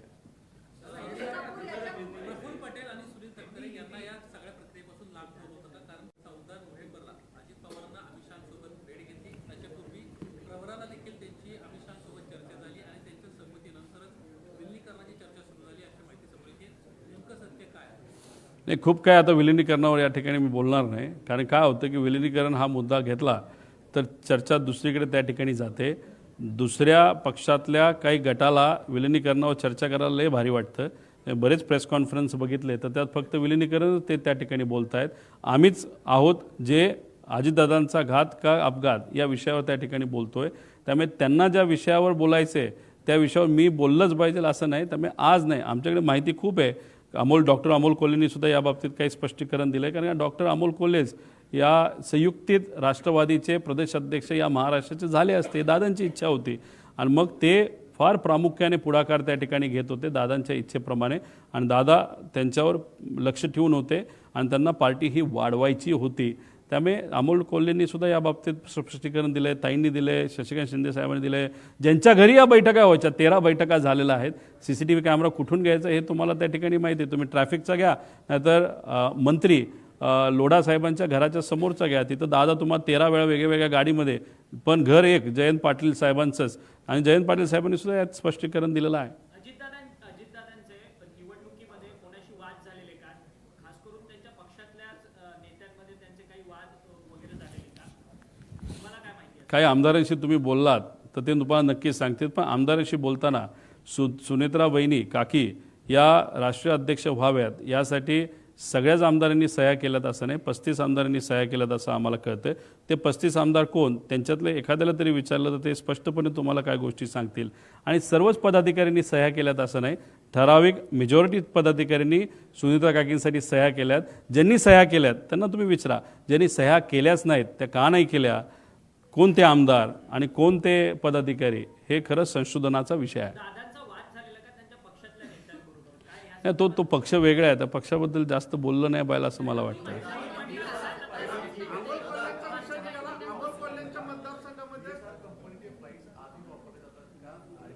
आधी वापरले जात होते आणि दुर्दैवाने आत्ता सुद्धा वापरले जात आहेत. म्हणून मला CM साहेबांना सांगायचं आहे, DCM साहेबांना सांगायचं आहे, सर्व मंत्र्यांना विनंती करायची, सर्व सेलिब्रिटीला विनंती करायची आहे. VSR कंपनीमध्ये मेंटेनन्सचा खूप मोठा घोळ होता आणि दुर्दैव असं की एवढी मोठी घटना होऊन सुद्धा जर तुम्ही त्या विमानाने ट्रॅव्हल करत असाल तर उद्या जाऊन एखादी दुर्दैवी घटना, आम्ही आमच्या काकाला गमावलेलं आहे, दादाला गमावलेलं आहे, अजून एखादा मोठा नेता नाही तर सेलिब्रिटी, याच्या बाबतीत काय एखादी गोष्ट होऊ नये याची दक्षता DGCA पण घेतली पाहिजे. म्हणूनच VSRचे सगळे फ्लाईट्स हे बंद झाले पाहिजे अशी आमच्या सगळ्यांची मागणी आहे.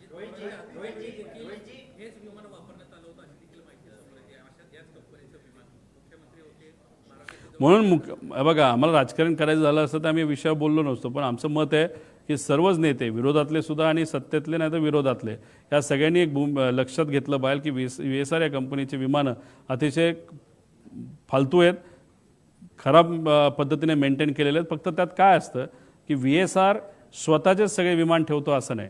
समजा उद्या तुम्ही एखादं विमान घेतलं आणि तुम्हाला तुमच्या NOCPवर घ्यायचं नाही, पण तुम्हाला VSRच्या NOCPवर घ्यायचं आहे, तर तुम्ही स्वतः खर्च करून ते विमान घेऊ शकता आणि ते तुम्ही VSRकडे ठेवू शकता आणि VSRला जेव्हा केव्हा तुम्हाला पाहिजे तेव्हा ते वापरू शकता. अशा प्रकारची पण त्यांची हाय क्वालिटीची विमानं आहेत जी VSRच्या नावाली आहेत. मग ती दुसऱ्याला वापरली जातात का फक्त काही ठराविकच VIP लोक ती वापरतात? जर ठराविकच लोक ठराविक पद्धतीचं विमान जर वापरत असतील तर त्यांच्या जवळच्या लोकांचं ते तरी विमान असेल, स्वतःचं तरी विमान असेल, नाही तर काही वेगळं असू शकतं. जसं हैदराबादचा एक बिझनेसमन आहे जो TDP हा जो पक्ष आहे त्या राज्यामध्ये म्हणजे आंध्रामध्ये सत्तेत आहे, तो तिथला जो व्यावसायिक आहे त्याची 2 विमानं VSRच्या नावावर आहेत आणि ते कदाचित काही प्रमाणात TDPचे काही लोक वापरत असावेत अशी चर्चा आहे. शेवटचे मराठीचे 2 घेऊ, मग हिंदी घेऊ.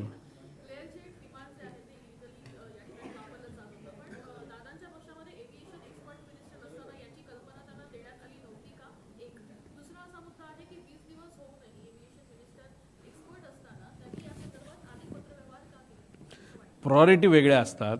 त्यांची प्रायोरिटी त्या नेत्यांची सत्ता स्थापन करणं, पदं मिळवणं आणि काही इतर गोष्टीमध्ये कदाचित ती प्रायोरिटी असावी. आणि नेत्यांची कदाचित ती राजकीय नेत्यांची ती प्रायोरिटी त्या ठिकाणी असते असं मला वाटतं. पण राहिला प्रश्न तुमच्या अनुभवाचा, तुम्ही तिथं मंत्री होता, त्या अनुभवाचा फायदा या इन्व्हेस्टिगेशनला व्हावा अशी लोकांची इच्छा आहे ना. पण ते होताना दिसत नसल्यामुळेच कुठंतरी लोक नाराज आहेत. त्यामुळे त्यांच्या अनुभवाचा वापर त्यांनी करावा. आणि तसंही 2009ला ही कंपनी फॉर्म झाली असली तरी 2014ला NOCPचं लायसन्स त्यांना मिळालं आहे.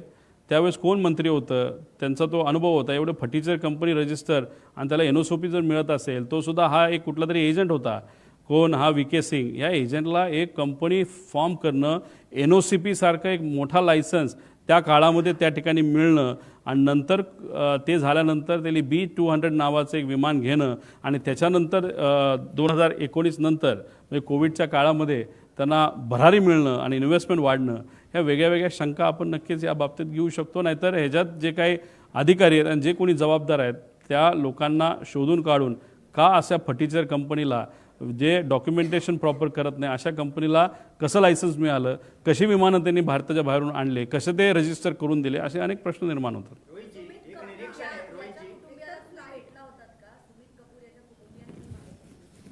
कपूर पायलट या परिवाराला मी भेटलेलो नाही. सुरुवातीपासून त्यांच्यावर थोडीशी शंका होती.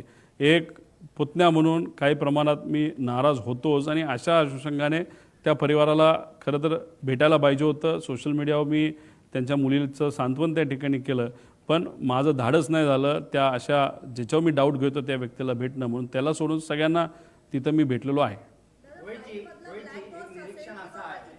महाराष्ट्रातल्या पब्लिक ट्रान्सपोर्टमध्ये फिरताना मुंबईची लोकल असो, ST असो, मेट्रो असो, सगळेजण अजितदादांच्या वरती ज्या बातम्या आहेत ते बघतायत, अजितदादांवरती जे रील आहेत ते बघतायत, धाय मोकलून रडणारे आहेत, मुसमुसून रडणारे प्रश्न काय? खूप डिस्टर्ब आहे. त्या कार्यकर्त्याला पक्षाच्या दोन्हीकडच्या आणि अजितदादा प्रेमींचे ज्या कार्यकर्त्याचे अजून सदम्यातून सावरलेला नाही, त्याला तुम्ही काय सांगा? शेवट सांगतो. तुम्ही काय म्हणता?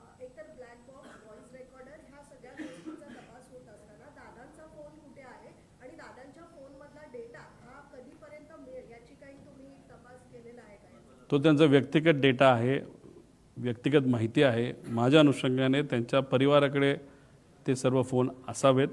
त्या डेटाचं, त्या माहितीचं, त्या फोनचं, त्या फोनमध्ये असणाऱ्या गोष्टींचं आणि काही महत्त्वपूर्ण डॉक्युमेंटचं आणि बऱ्याच काही गोष्टीचं काय करायचं व त्यांचा परिवार त्या ठिकाणी ठरवेल.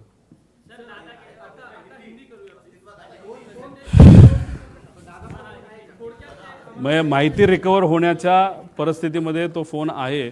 4 फोन आहेत, ते आहेत असं वाटतं. पूछो.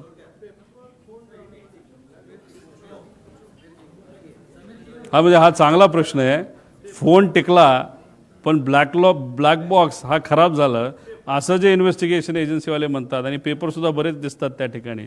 म्हणजे हे खरं तर कालचं स्टेटमेंट त्या एजन्सीचं थोडं डाऊटफुल आहे आणि हास्यास्पद आहे. हिंदी.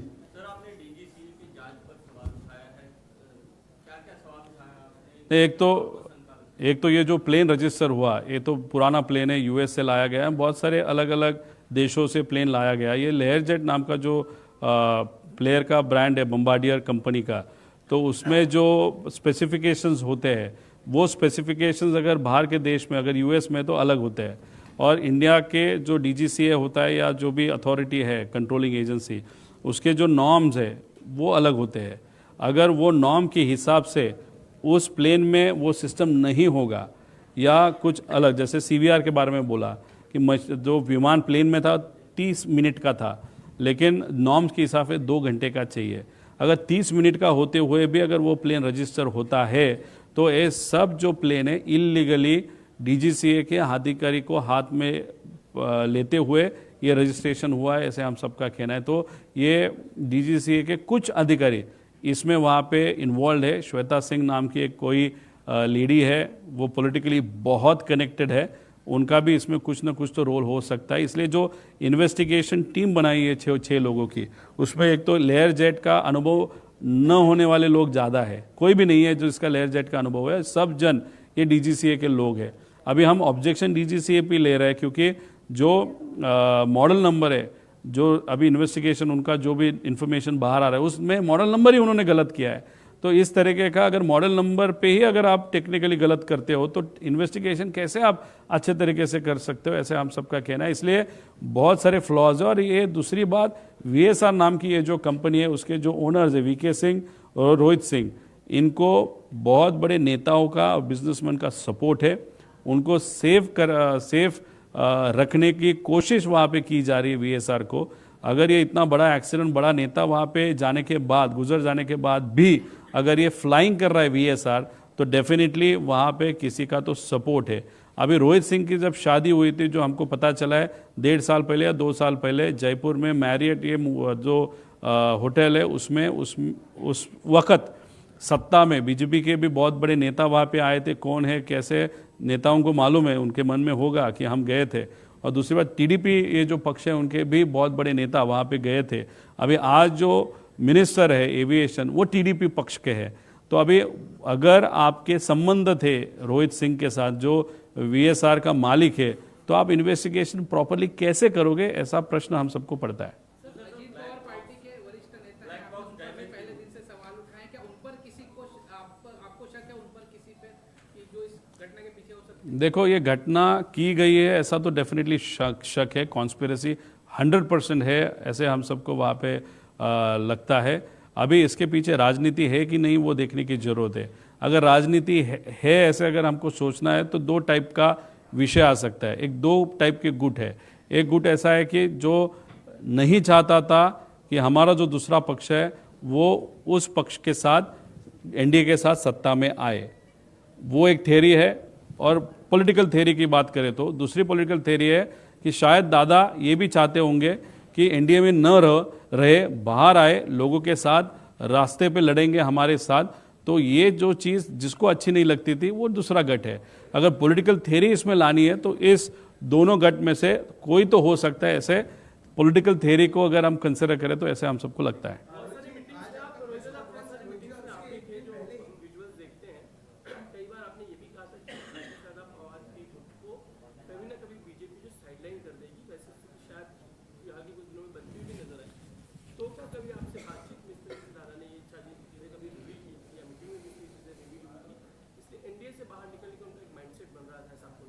नहीं, मैं NDA के साथ रहना है कि बाहर निकलना है, ये तो दादा में और हमारे में हुई चर्चा है। दादा आज नहीं रहे, इसलिए उस चर्चा पे अभी बात करना उचित नहीं होगा, ऐसे हम सबको लगता है।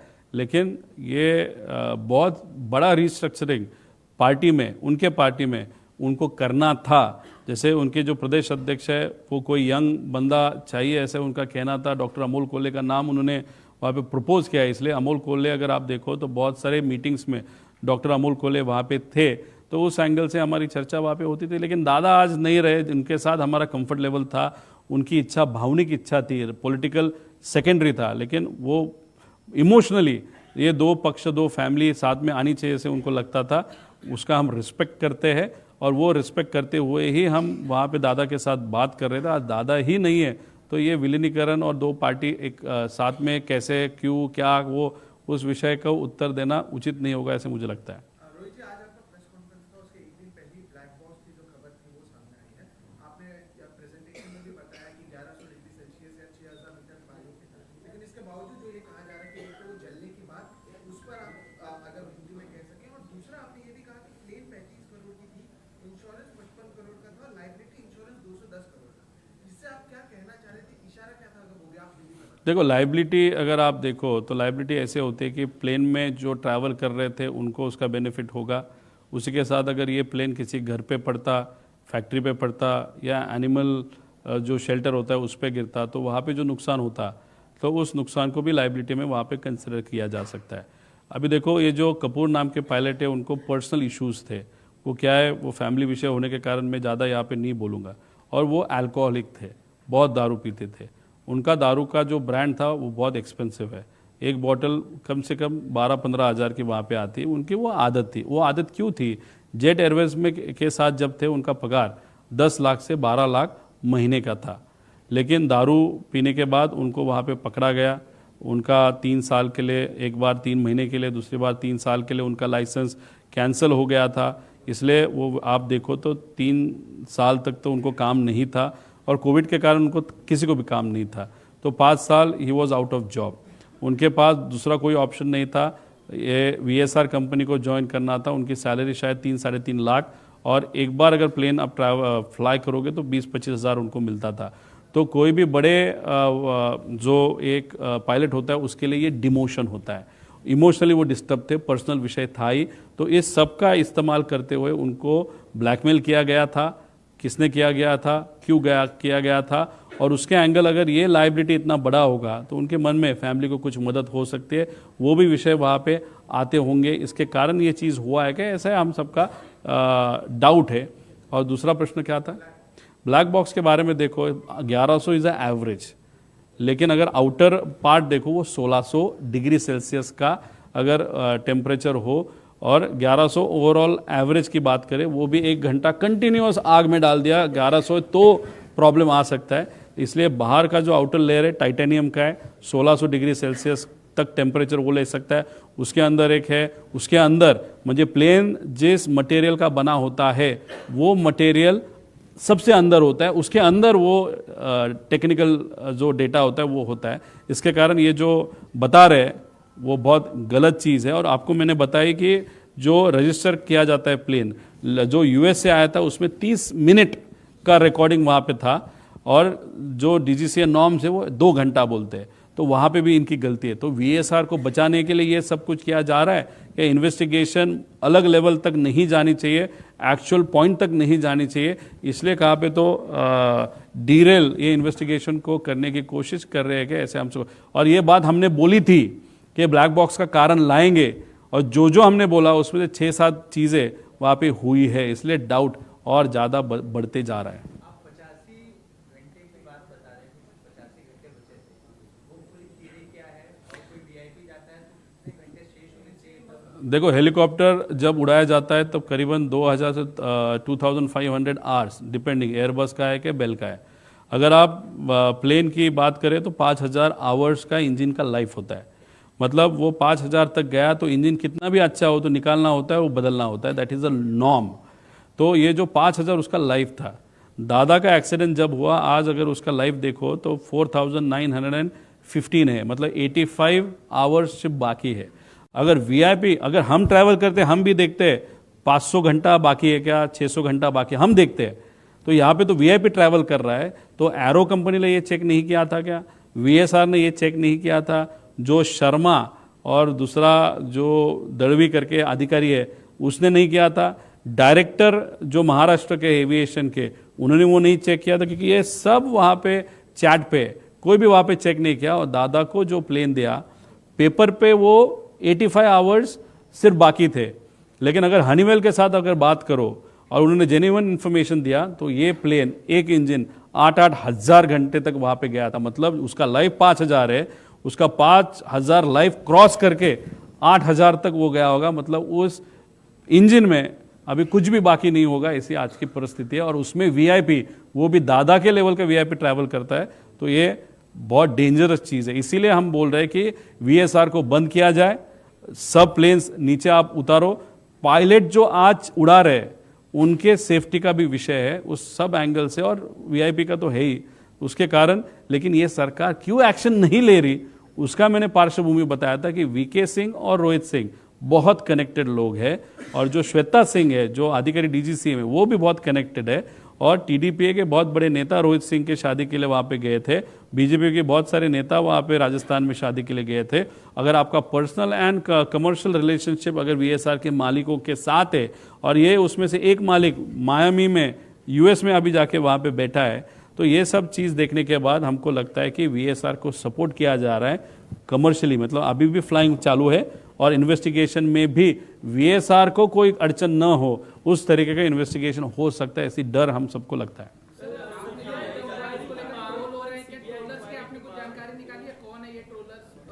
अरे ये ठक्कर नाम का है, क्या नाम उसका, सुमित ठक्कर नाम का एक ट्रोलर है, वो ऑफिशियली BJP का ट्रोलर है।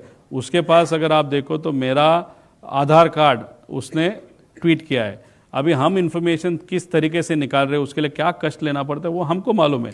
मेरे आधार कार्ड और मेरे साथ जो वीआईपी क्रिकेटर थे उनका भी आधार कार्ड ओपनली पब्लिकली ठक्कर वहाँ पे पब्लिश करता है, तो एयरपोर्ट अथॉरिटी ने उसने वो इन्फॉर्मेशन दी क्या, या सरकार में से किसी ने उसको इन्फॉर्मेशन दी क्या, और वो जानबूझ के कहाँ पे हमने बीजेपी पे बात की है?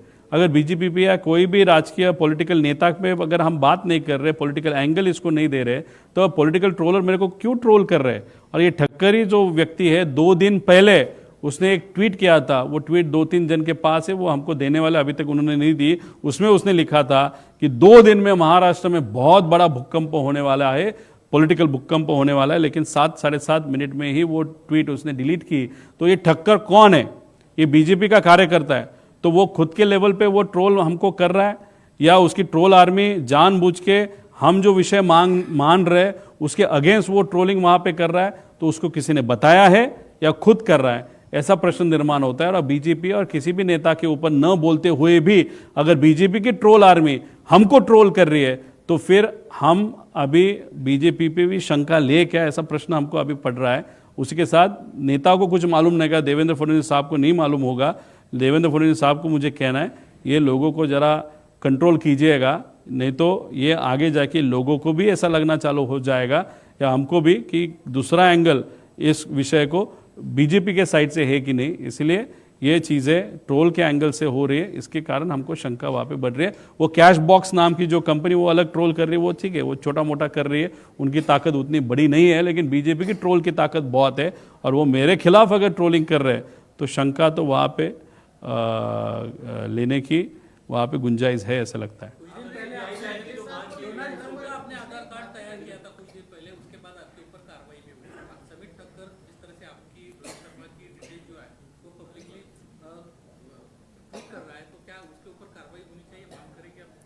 देखो, मैंने वहाँ पे बता के किया था कि ये चीज़ होती है, और मैं करके दिखाता हूँ कि ये डेमोक्रेसी के लिए बहुत घातक है।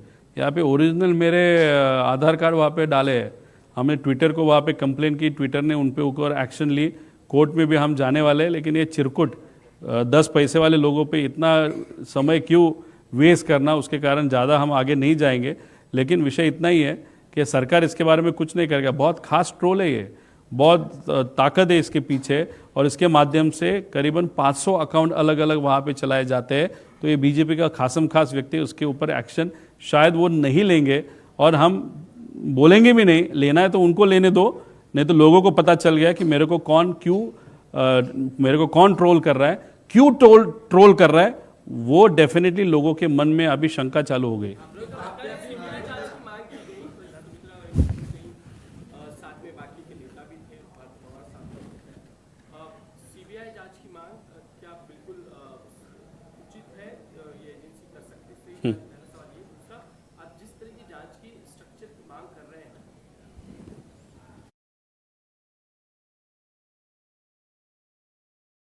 मत देखो, उसने अभी ट्वीट किया है, उसको मुझे बताता हूँ, तू ठक्कर है क्या, कौन है, कहाँ से, वो नहीं मालूम। हम महाराष्ट्र के लोग हैं, वेलकम बोला है, वेलकम बोला है। अभी वेलकम, हम तो वेलकम आपका करेंगे, लेकिन मराठी मानू से देखेंगे आपको स्वागत किस तरीके से आपको चाहिए होगा। आपको पीछे सरकार है, ताकत है, पैसा है, हमारे पीछे हमारे लोग हैं, हम दिखाएंगे हमारी ताकत क्या होती है। ये सवाल सीबीआई जांच की मांग से जुड़ा हुआ है, और आप जिस तरह की स्ट्रक्चर की मांग कर रहे हैं कि फॉरेन कंपनीज होनी चाहिए, वो ज़्यादा अच्छे से बेटर इन्वेस्टिगेट कर सकते हैं। सीआईडी जब भी ये सीआईडी ये महाराष्ट्र की एजेंसी है, उनको काम क्यों दिया गया है? बिकॉज उसको एक क्रिमिनल एंगल है, इसलिए सीआईडी का नाम आगे आया था। जो टेक्निकल इन्वेस्टिगेशन है वो डीजीसीए के माध्यम से वहाँ पे किया जा रहा है, वो जो उनकी एक अलग बॉडी है वो। और अभी देखो, जब महाराष्ट्र की एक आध एजेंसी सीआईडी काम कर रही है, तब अजय दादा का पक्ष बोल रहा है कि नहीं, अभी सीआईडी ठीक है, अभी सीबीआई को दे दो, मुझे सेंट्रल केंद्र सरकार को वहाँ पे दो। अभी सीबीआई भी वहाँ पे करेगी, सीआईडी वहाँ पे करेगी, अलग अलग एजेंसी किया जाएगा। हमारी मांग है फ्रांस, यूके, यूएस, वहाँ के जो एजेंसी हमने लास्ट प्रेजेंटेशन में नाम लिए थे उनको भी ले लो, लेकिन इसको एक गवर्निंग बॉडी रखो। अभी हम चाहते थे महाराष्ट्र के विरोधी पक्ष नेता, लीडर ऑफ अपोजिशन, उसका प्रमुख रहे, अभी ठीक है वो नहीं रहे, तो कोई है ही नहीं हमारे यहाँ पे लीडर ऑफ अपोजिशन महाराष्ट्र में, तो फिर केंद्र सरकार का जो पार्लियामेंट है, वहाँ की राहुल गांधी जी उनको ले लो, कुछ एमपी को ले लो, कुछ एमएलए को ले लो, अजीत दादा के पक्ष के लोगों को वहाँ पे ले लो, कुछ एक्स जजेस को ले लो, एक्स अधिकारी को ले लो, एक बॉडी वहाँ पे करो ताकि ट्रांसपेरेंट वहाँ पे एक सर्वेलेंस या जो भी सर्वेलेंस नहीं लेकिन एक कंट्रोल वहाँ पे रहेगा। उसके नीचे सीबीआई, फिर मंत्री को भी, अगर मुख्यमंत्री साहब को भी आना है वो भी आ सकते हैं, केंद्र सरकार के लोगों के आना आ सकते हैं, और उसके नीचे फिर सीबीआई, सीआईडी, अलग अलग जो भी एजेंसी वो उनके नीचे रहेंगे। तो एक कंट्रोलिंग बॉडी होना बहुत इंपॉर्टेंट है, क्योंकि जिस तरीके से आज तक इंक्वायरी हुआ, इन्वेस्टिगेशन हुआ, वो अच्छी तरीके से नहीं हुआ ऐसे हम सबको दिखता है।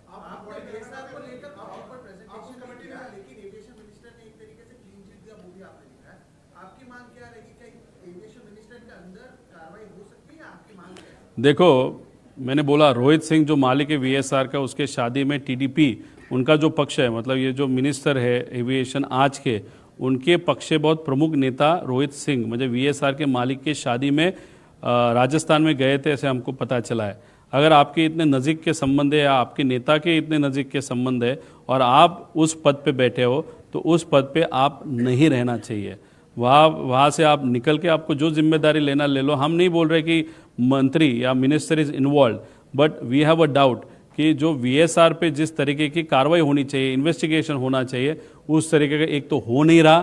क्लीन चिट तो वहाँ पे इनडायरेक्टली उन्होंने दी, और दूसरी बात आगे जाके भी नहीं होगा ऐसे हम सबको लगता है। इसीलिए एक जिम्मेदारी या एक नैतिक जिम्मेदारी देखते हुए उन्होंने वहाँ से वो पद छोड़ के, बिकॉज जो मैं बोल रहा हूँ उस पर तथ्य है, अगर नहीं होगा तो उनको प्रेस कॉन्फ्रेंस लेके उनको बोलो मेरे ऊपर जो बोलना है बोलो, जो देखते हैं आगे के 2 दिन में वो करेंगे नहीं करेंगे, लेकिन उनको नैतिक जिम्मेदारी नहीं है वहाँ पे बैठने की। अलग जिम्मेदारी ले लो, किसी और को दे दो इन्वेस्टिगेशन होने तक। सर, आप पहले दिन से मुद्दा उठा रहे हैं कि आपको भी अपनी सुरक्षा को लेकर ये डर है, या परिवार में कैसा माहौल है आपकी सुरक्षा को लेकर? आपके पिटीशन देने के बाद 2 चीजें नहीं देखने को मिली। एक तो जिस तरह से आपने बात की जांच यूरोप की कंपनी से किया जाए जो इसके एक्सपर्ट माने जाते हैं, तो कल एनसीपी जो अजीत पवार की पार्टी है वो मुख्यमंत्री से पहले सीबीआई से जांच करने की मांग कर रहे थे। वहीं दूसरी तरफ से जितने तथ्य आप सामने ला रहे हैं उसको आपको ट्रोल का सामना करना पड़ रहा है। जिस स्पीकर का आपने नाम लिया उसके ऊपर लगता है कोई और बड़ा एक सरदार बैठा है क्या? सरदार के माध्यम से वो काम करता है। वो सरदार कौन, ये तो मुझे नहीं मालूम, वो देखने की वहाँ पे ज़रूरत है। और उतना जो घमंड है उसका, तो उसके माध्यम से ये तो पता चल रहा है कि उनका सरकार है, उसके कारण वो घमंड है। लेकिन उनके नेता जो है महाराष्ट्र के, उनको मैं विनती करता हूँ कि इस विषय को कोई राजनीतिक अगर डायरेक्शन देने की कोशिश कर रहा है या जानबूझ के इस इन्वेस्टिगेशन को सेंटिमेंटल वाइज, ट्रोलिंग वाइज अगर वो गलत तरीके पे ले रहा है, तो आपकी भी वो जिम्मेदारी थी, क्योंकि अजीत दादा जैसे मेरे अंकल थे वैसे आपके दोस्त भी थे। इसलिए इस इन्वेस्टिगेशन में क्लैरिटी और प्रॉपर ट्रांसपेरेंटली इन्वेस्टिगेशन होने की जैसी हमारी लोगों की इच्छा है, वैसे उनकी भी डेफिनेटली नेता की होगी। इसलिए ये जो 10 पैसे वाली ट्रोल है, उनको चुप कौन बिठा सकता है? वो सत्ता में लोग हैं, वही बिठा सकते हैं। अगर वो नहीं बिठाएंगे और ऐसे ही वो करते रहेगा, तो आप समझ लो कि किसी न किसी की बहुत बड़े व्यक्ति की इस ट्रोल को ताकत है, और इन्वेस्टिगेशन प्रॉपरली न हो, एक परसेप्शन गलत तरीके का लोगों में किया जाने की कोशिश जो ट्रोल के माध्यम से की जाए, उसको पाठिंबा या ताकत ये एक बड़े नेता की, ऐसे हम सब कह सकते हैं। सर, सुरक्षा को लेकर आपके घर में कैसा माहौल है कि आपकी सुरक्षा को लेकर भी आपके परिवार चिंतित है, और आपको क्या डर लग रहा है? देखो, मेरी जो बीवी है, मॉम डैड है, मेरे जो इन लॉज है, मेरे बच्चे हैं, उनके मन में एक ही प्रश्न वहाँ पे निर्माण हो रहा है कि अगर काका के बारे में, मतलब अजीत दादा के बारे में अगर ऐसी चीज़ हुई होगी, तो जिसने की होगी बहुत बड़ी ताकत हो सकती है, और उस बड़ी ताकत के खिलाफ तू बोलते जा रहा है, तो हमको रिस्क लग रही है। मुझे भी मालूम है इसमें रिस्क है, लेकिन अगर कितनी भी रिस्क होगी तो किसी न किसी तो लड़ना पड़ेगा, वो हम लड़ रहे हैं। इसलिए फैमिली को थोड़ा सा इमोशनली वो डिस्टर्ब्ड है। इसीलिए अगर आप देखो तो बहुत दिनों से मैं बहुत ज़्यादा घुमा नहीं महाराष्ट्र में, लिमिटेड एक्सेस है, लिमिटेड है। जब तक इस विषय को एक योग्य डायरेक्शन तक लेके नहीं जाता तक तक मैं बैठने नहीं वाला।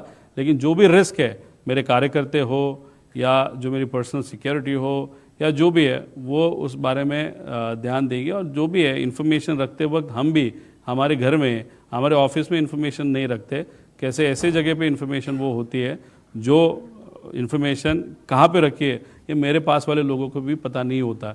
इसलिए हम लड़ रहे हैं और लड़ने के लिए जिगर लगता है, और मराठी मानुस में वो जिगर है। वो जिगर लेते वक्त हम वहाँ पे अजीत दादा को न्याय मिले, या ये एक्सीडेंट है या कॉन्स्पिरेसी, उसके डायरेक्ट मतलब कंक्लूजन तक लेके जाने के लिए हम लड़ते रहेंगे। चोरिस को लेकर आप चल रहे हैं, उसके बारे में कभी बात पवार ने, जय पवार ने उसमें तक आपकी चिंता?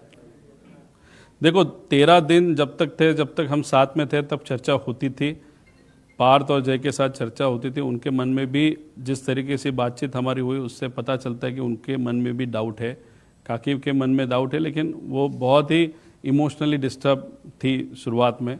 अभी 13 दिन के बाद मेरा एक भी बात न फ़ोन पे न व्यक्तिगत लेवल पे वहाँ पे उनके साथ हुई। ये प्रेजेंटेशन जो भी है, मेरे दोस्त, मेरे पहचान के लोग, जो शुभचिंतक है और हम सब ने मिलकर ये प्रेजेंटेशन वहाँ पे कर रहे हैं। इसलिए इसके लिए कोई भी सत्ता में से कोई भी हमको मदद कर रहा है ऐसे नहीं, लेकिन हमारे लेवल पे जो भी हम कर रहे हैं वो सिर्फ दादा के प्यार में, रिस्पेक्ट में, क्योंकि वो बड़े नेता थे और हमारे रिलेटिव थे, उस एंगल से हम ये सब चीज़ें कर रहे हैं। आपने कहा कि 4 फोन पूरी तरह से सुरक्षित है, लेकिन ब्लैक बॉक्स पूरी तरह से जिस तरह से सामने इंफॉर्मेशन आ रही है कि वो डिस्ट्रॉय हो चुका है।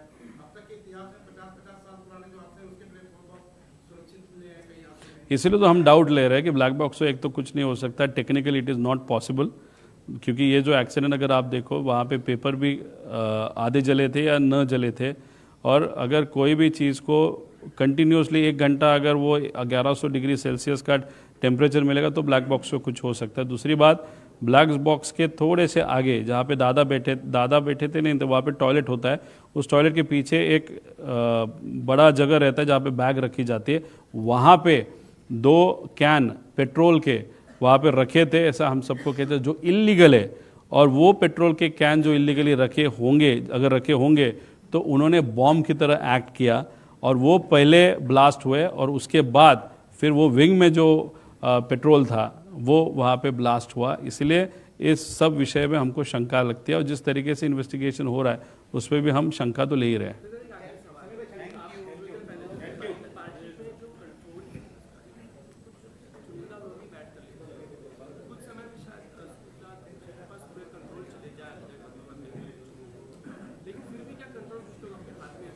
नहीं, उस पक्ष में कंट्रोल किसके हाथ में रहेगा नहीं रहेगा, 35 MLAs ने ही क्यों सिग्नेचर किया, बाकी MLA ने क्यों सिग्नेचर नहीं किया, उसी के साथ जो पदाधिकारी है 90% पदाधिकारी ने सिग्नेचर किया, 10 कौन है जिसने सिग्नेचर नहीं किया, ये सब विषय उस पक्ष के इंटरनल विषय है, उसके बारे में मैं ज़्यादा बातचीत नहीं करूँगा, क्योंकि वो इन्वेस्टिगेशन से इस चीज़ों का कोई भी रिलेशन नहीं था। जो भी इन्वेस्टिगेशन से रिलेटेड क्रिमिनल एंगल है या सेंटिमेंटल एंगल है या टेक्निकल एंगल है या पॉलिटिकल एंगल है, वो सब चीज़ें जितनी मुझे बतानी थी वो प्रेजेंटेशन में हमने बताई है, और बहुत सारी इन्फॉर्मेशन वो आगे जाके हम बताएंगे।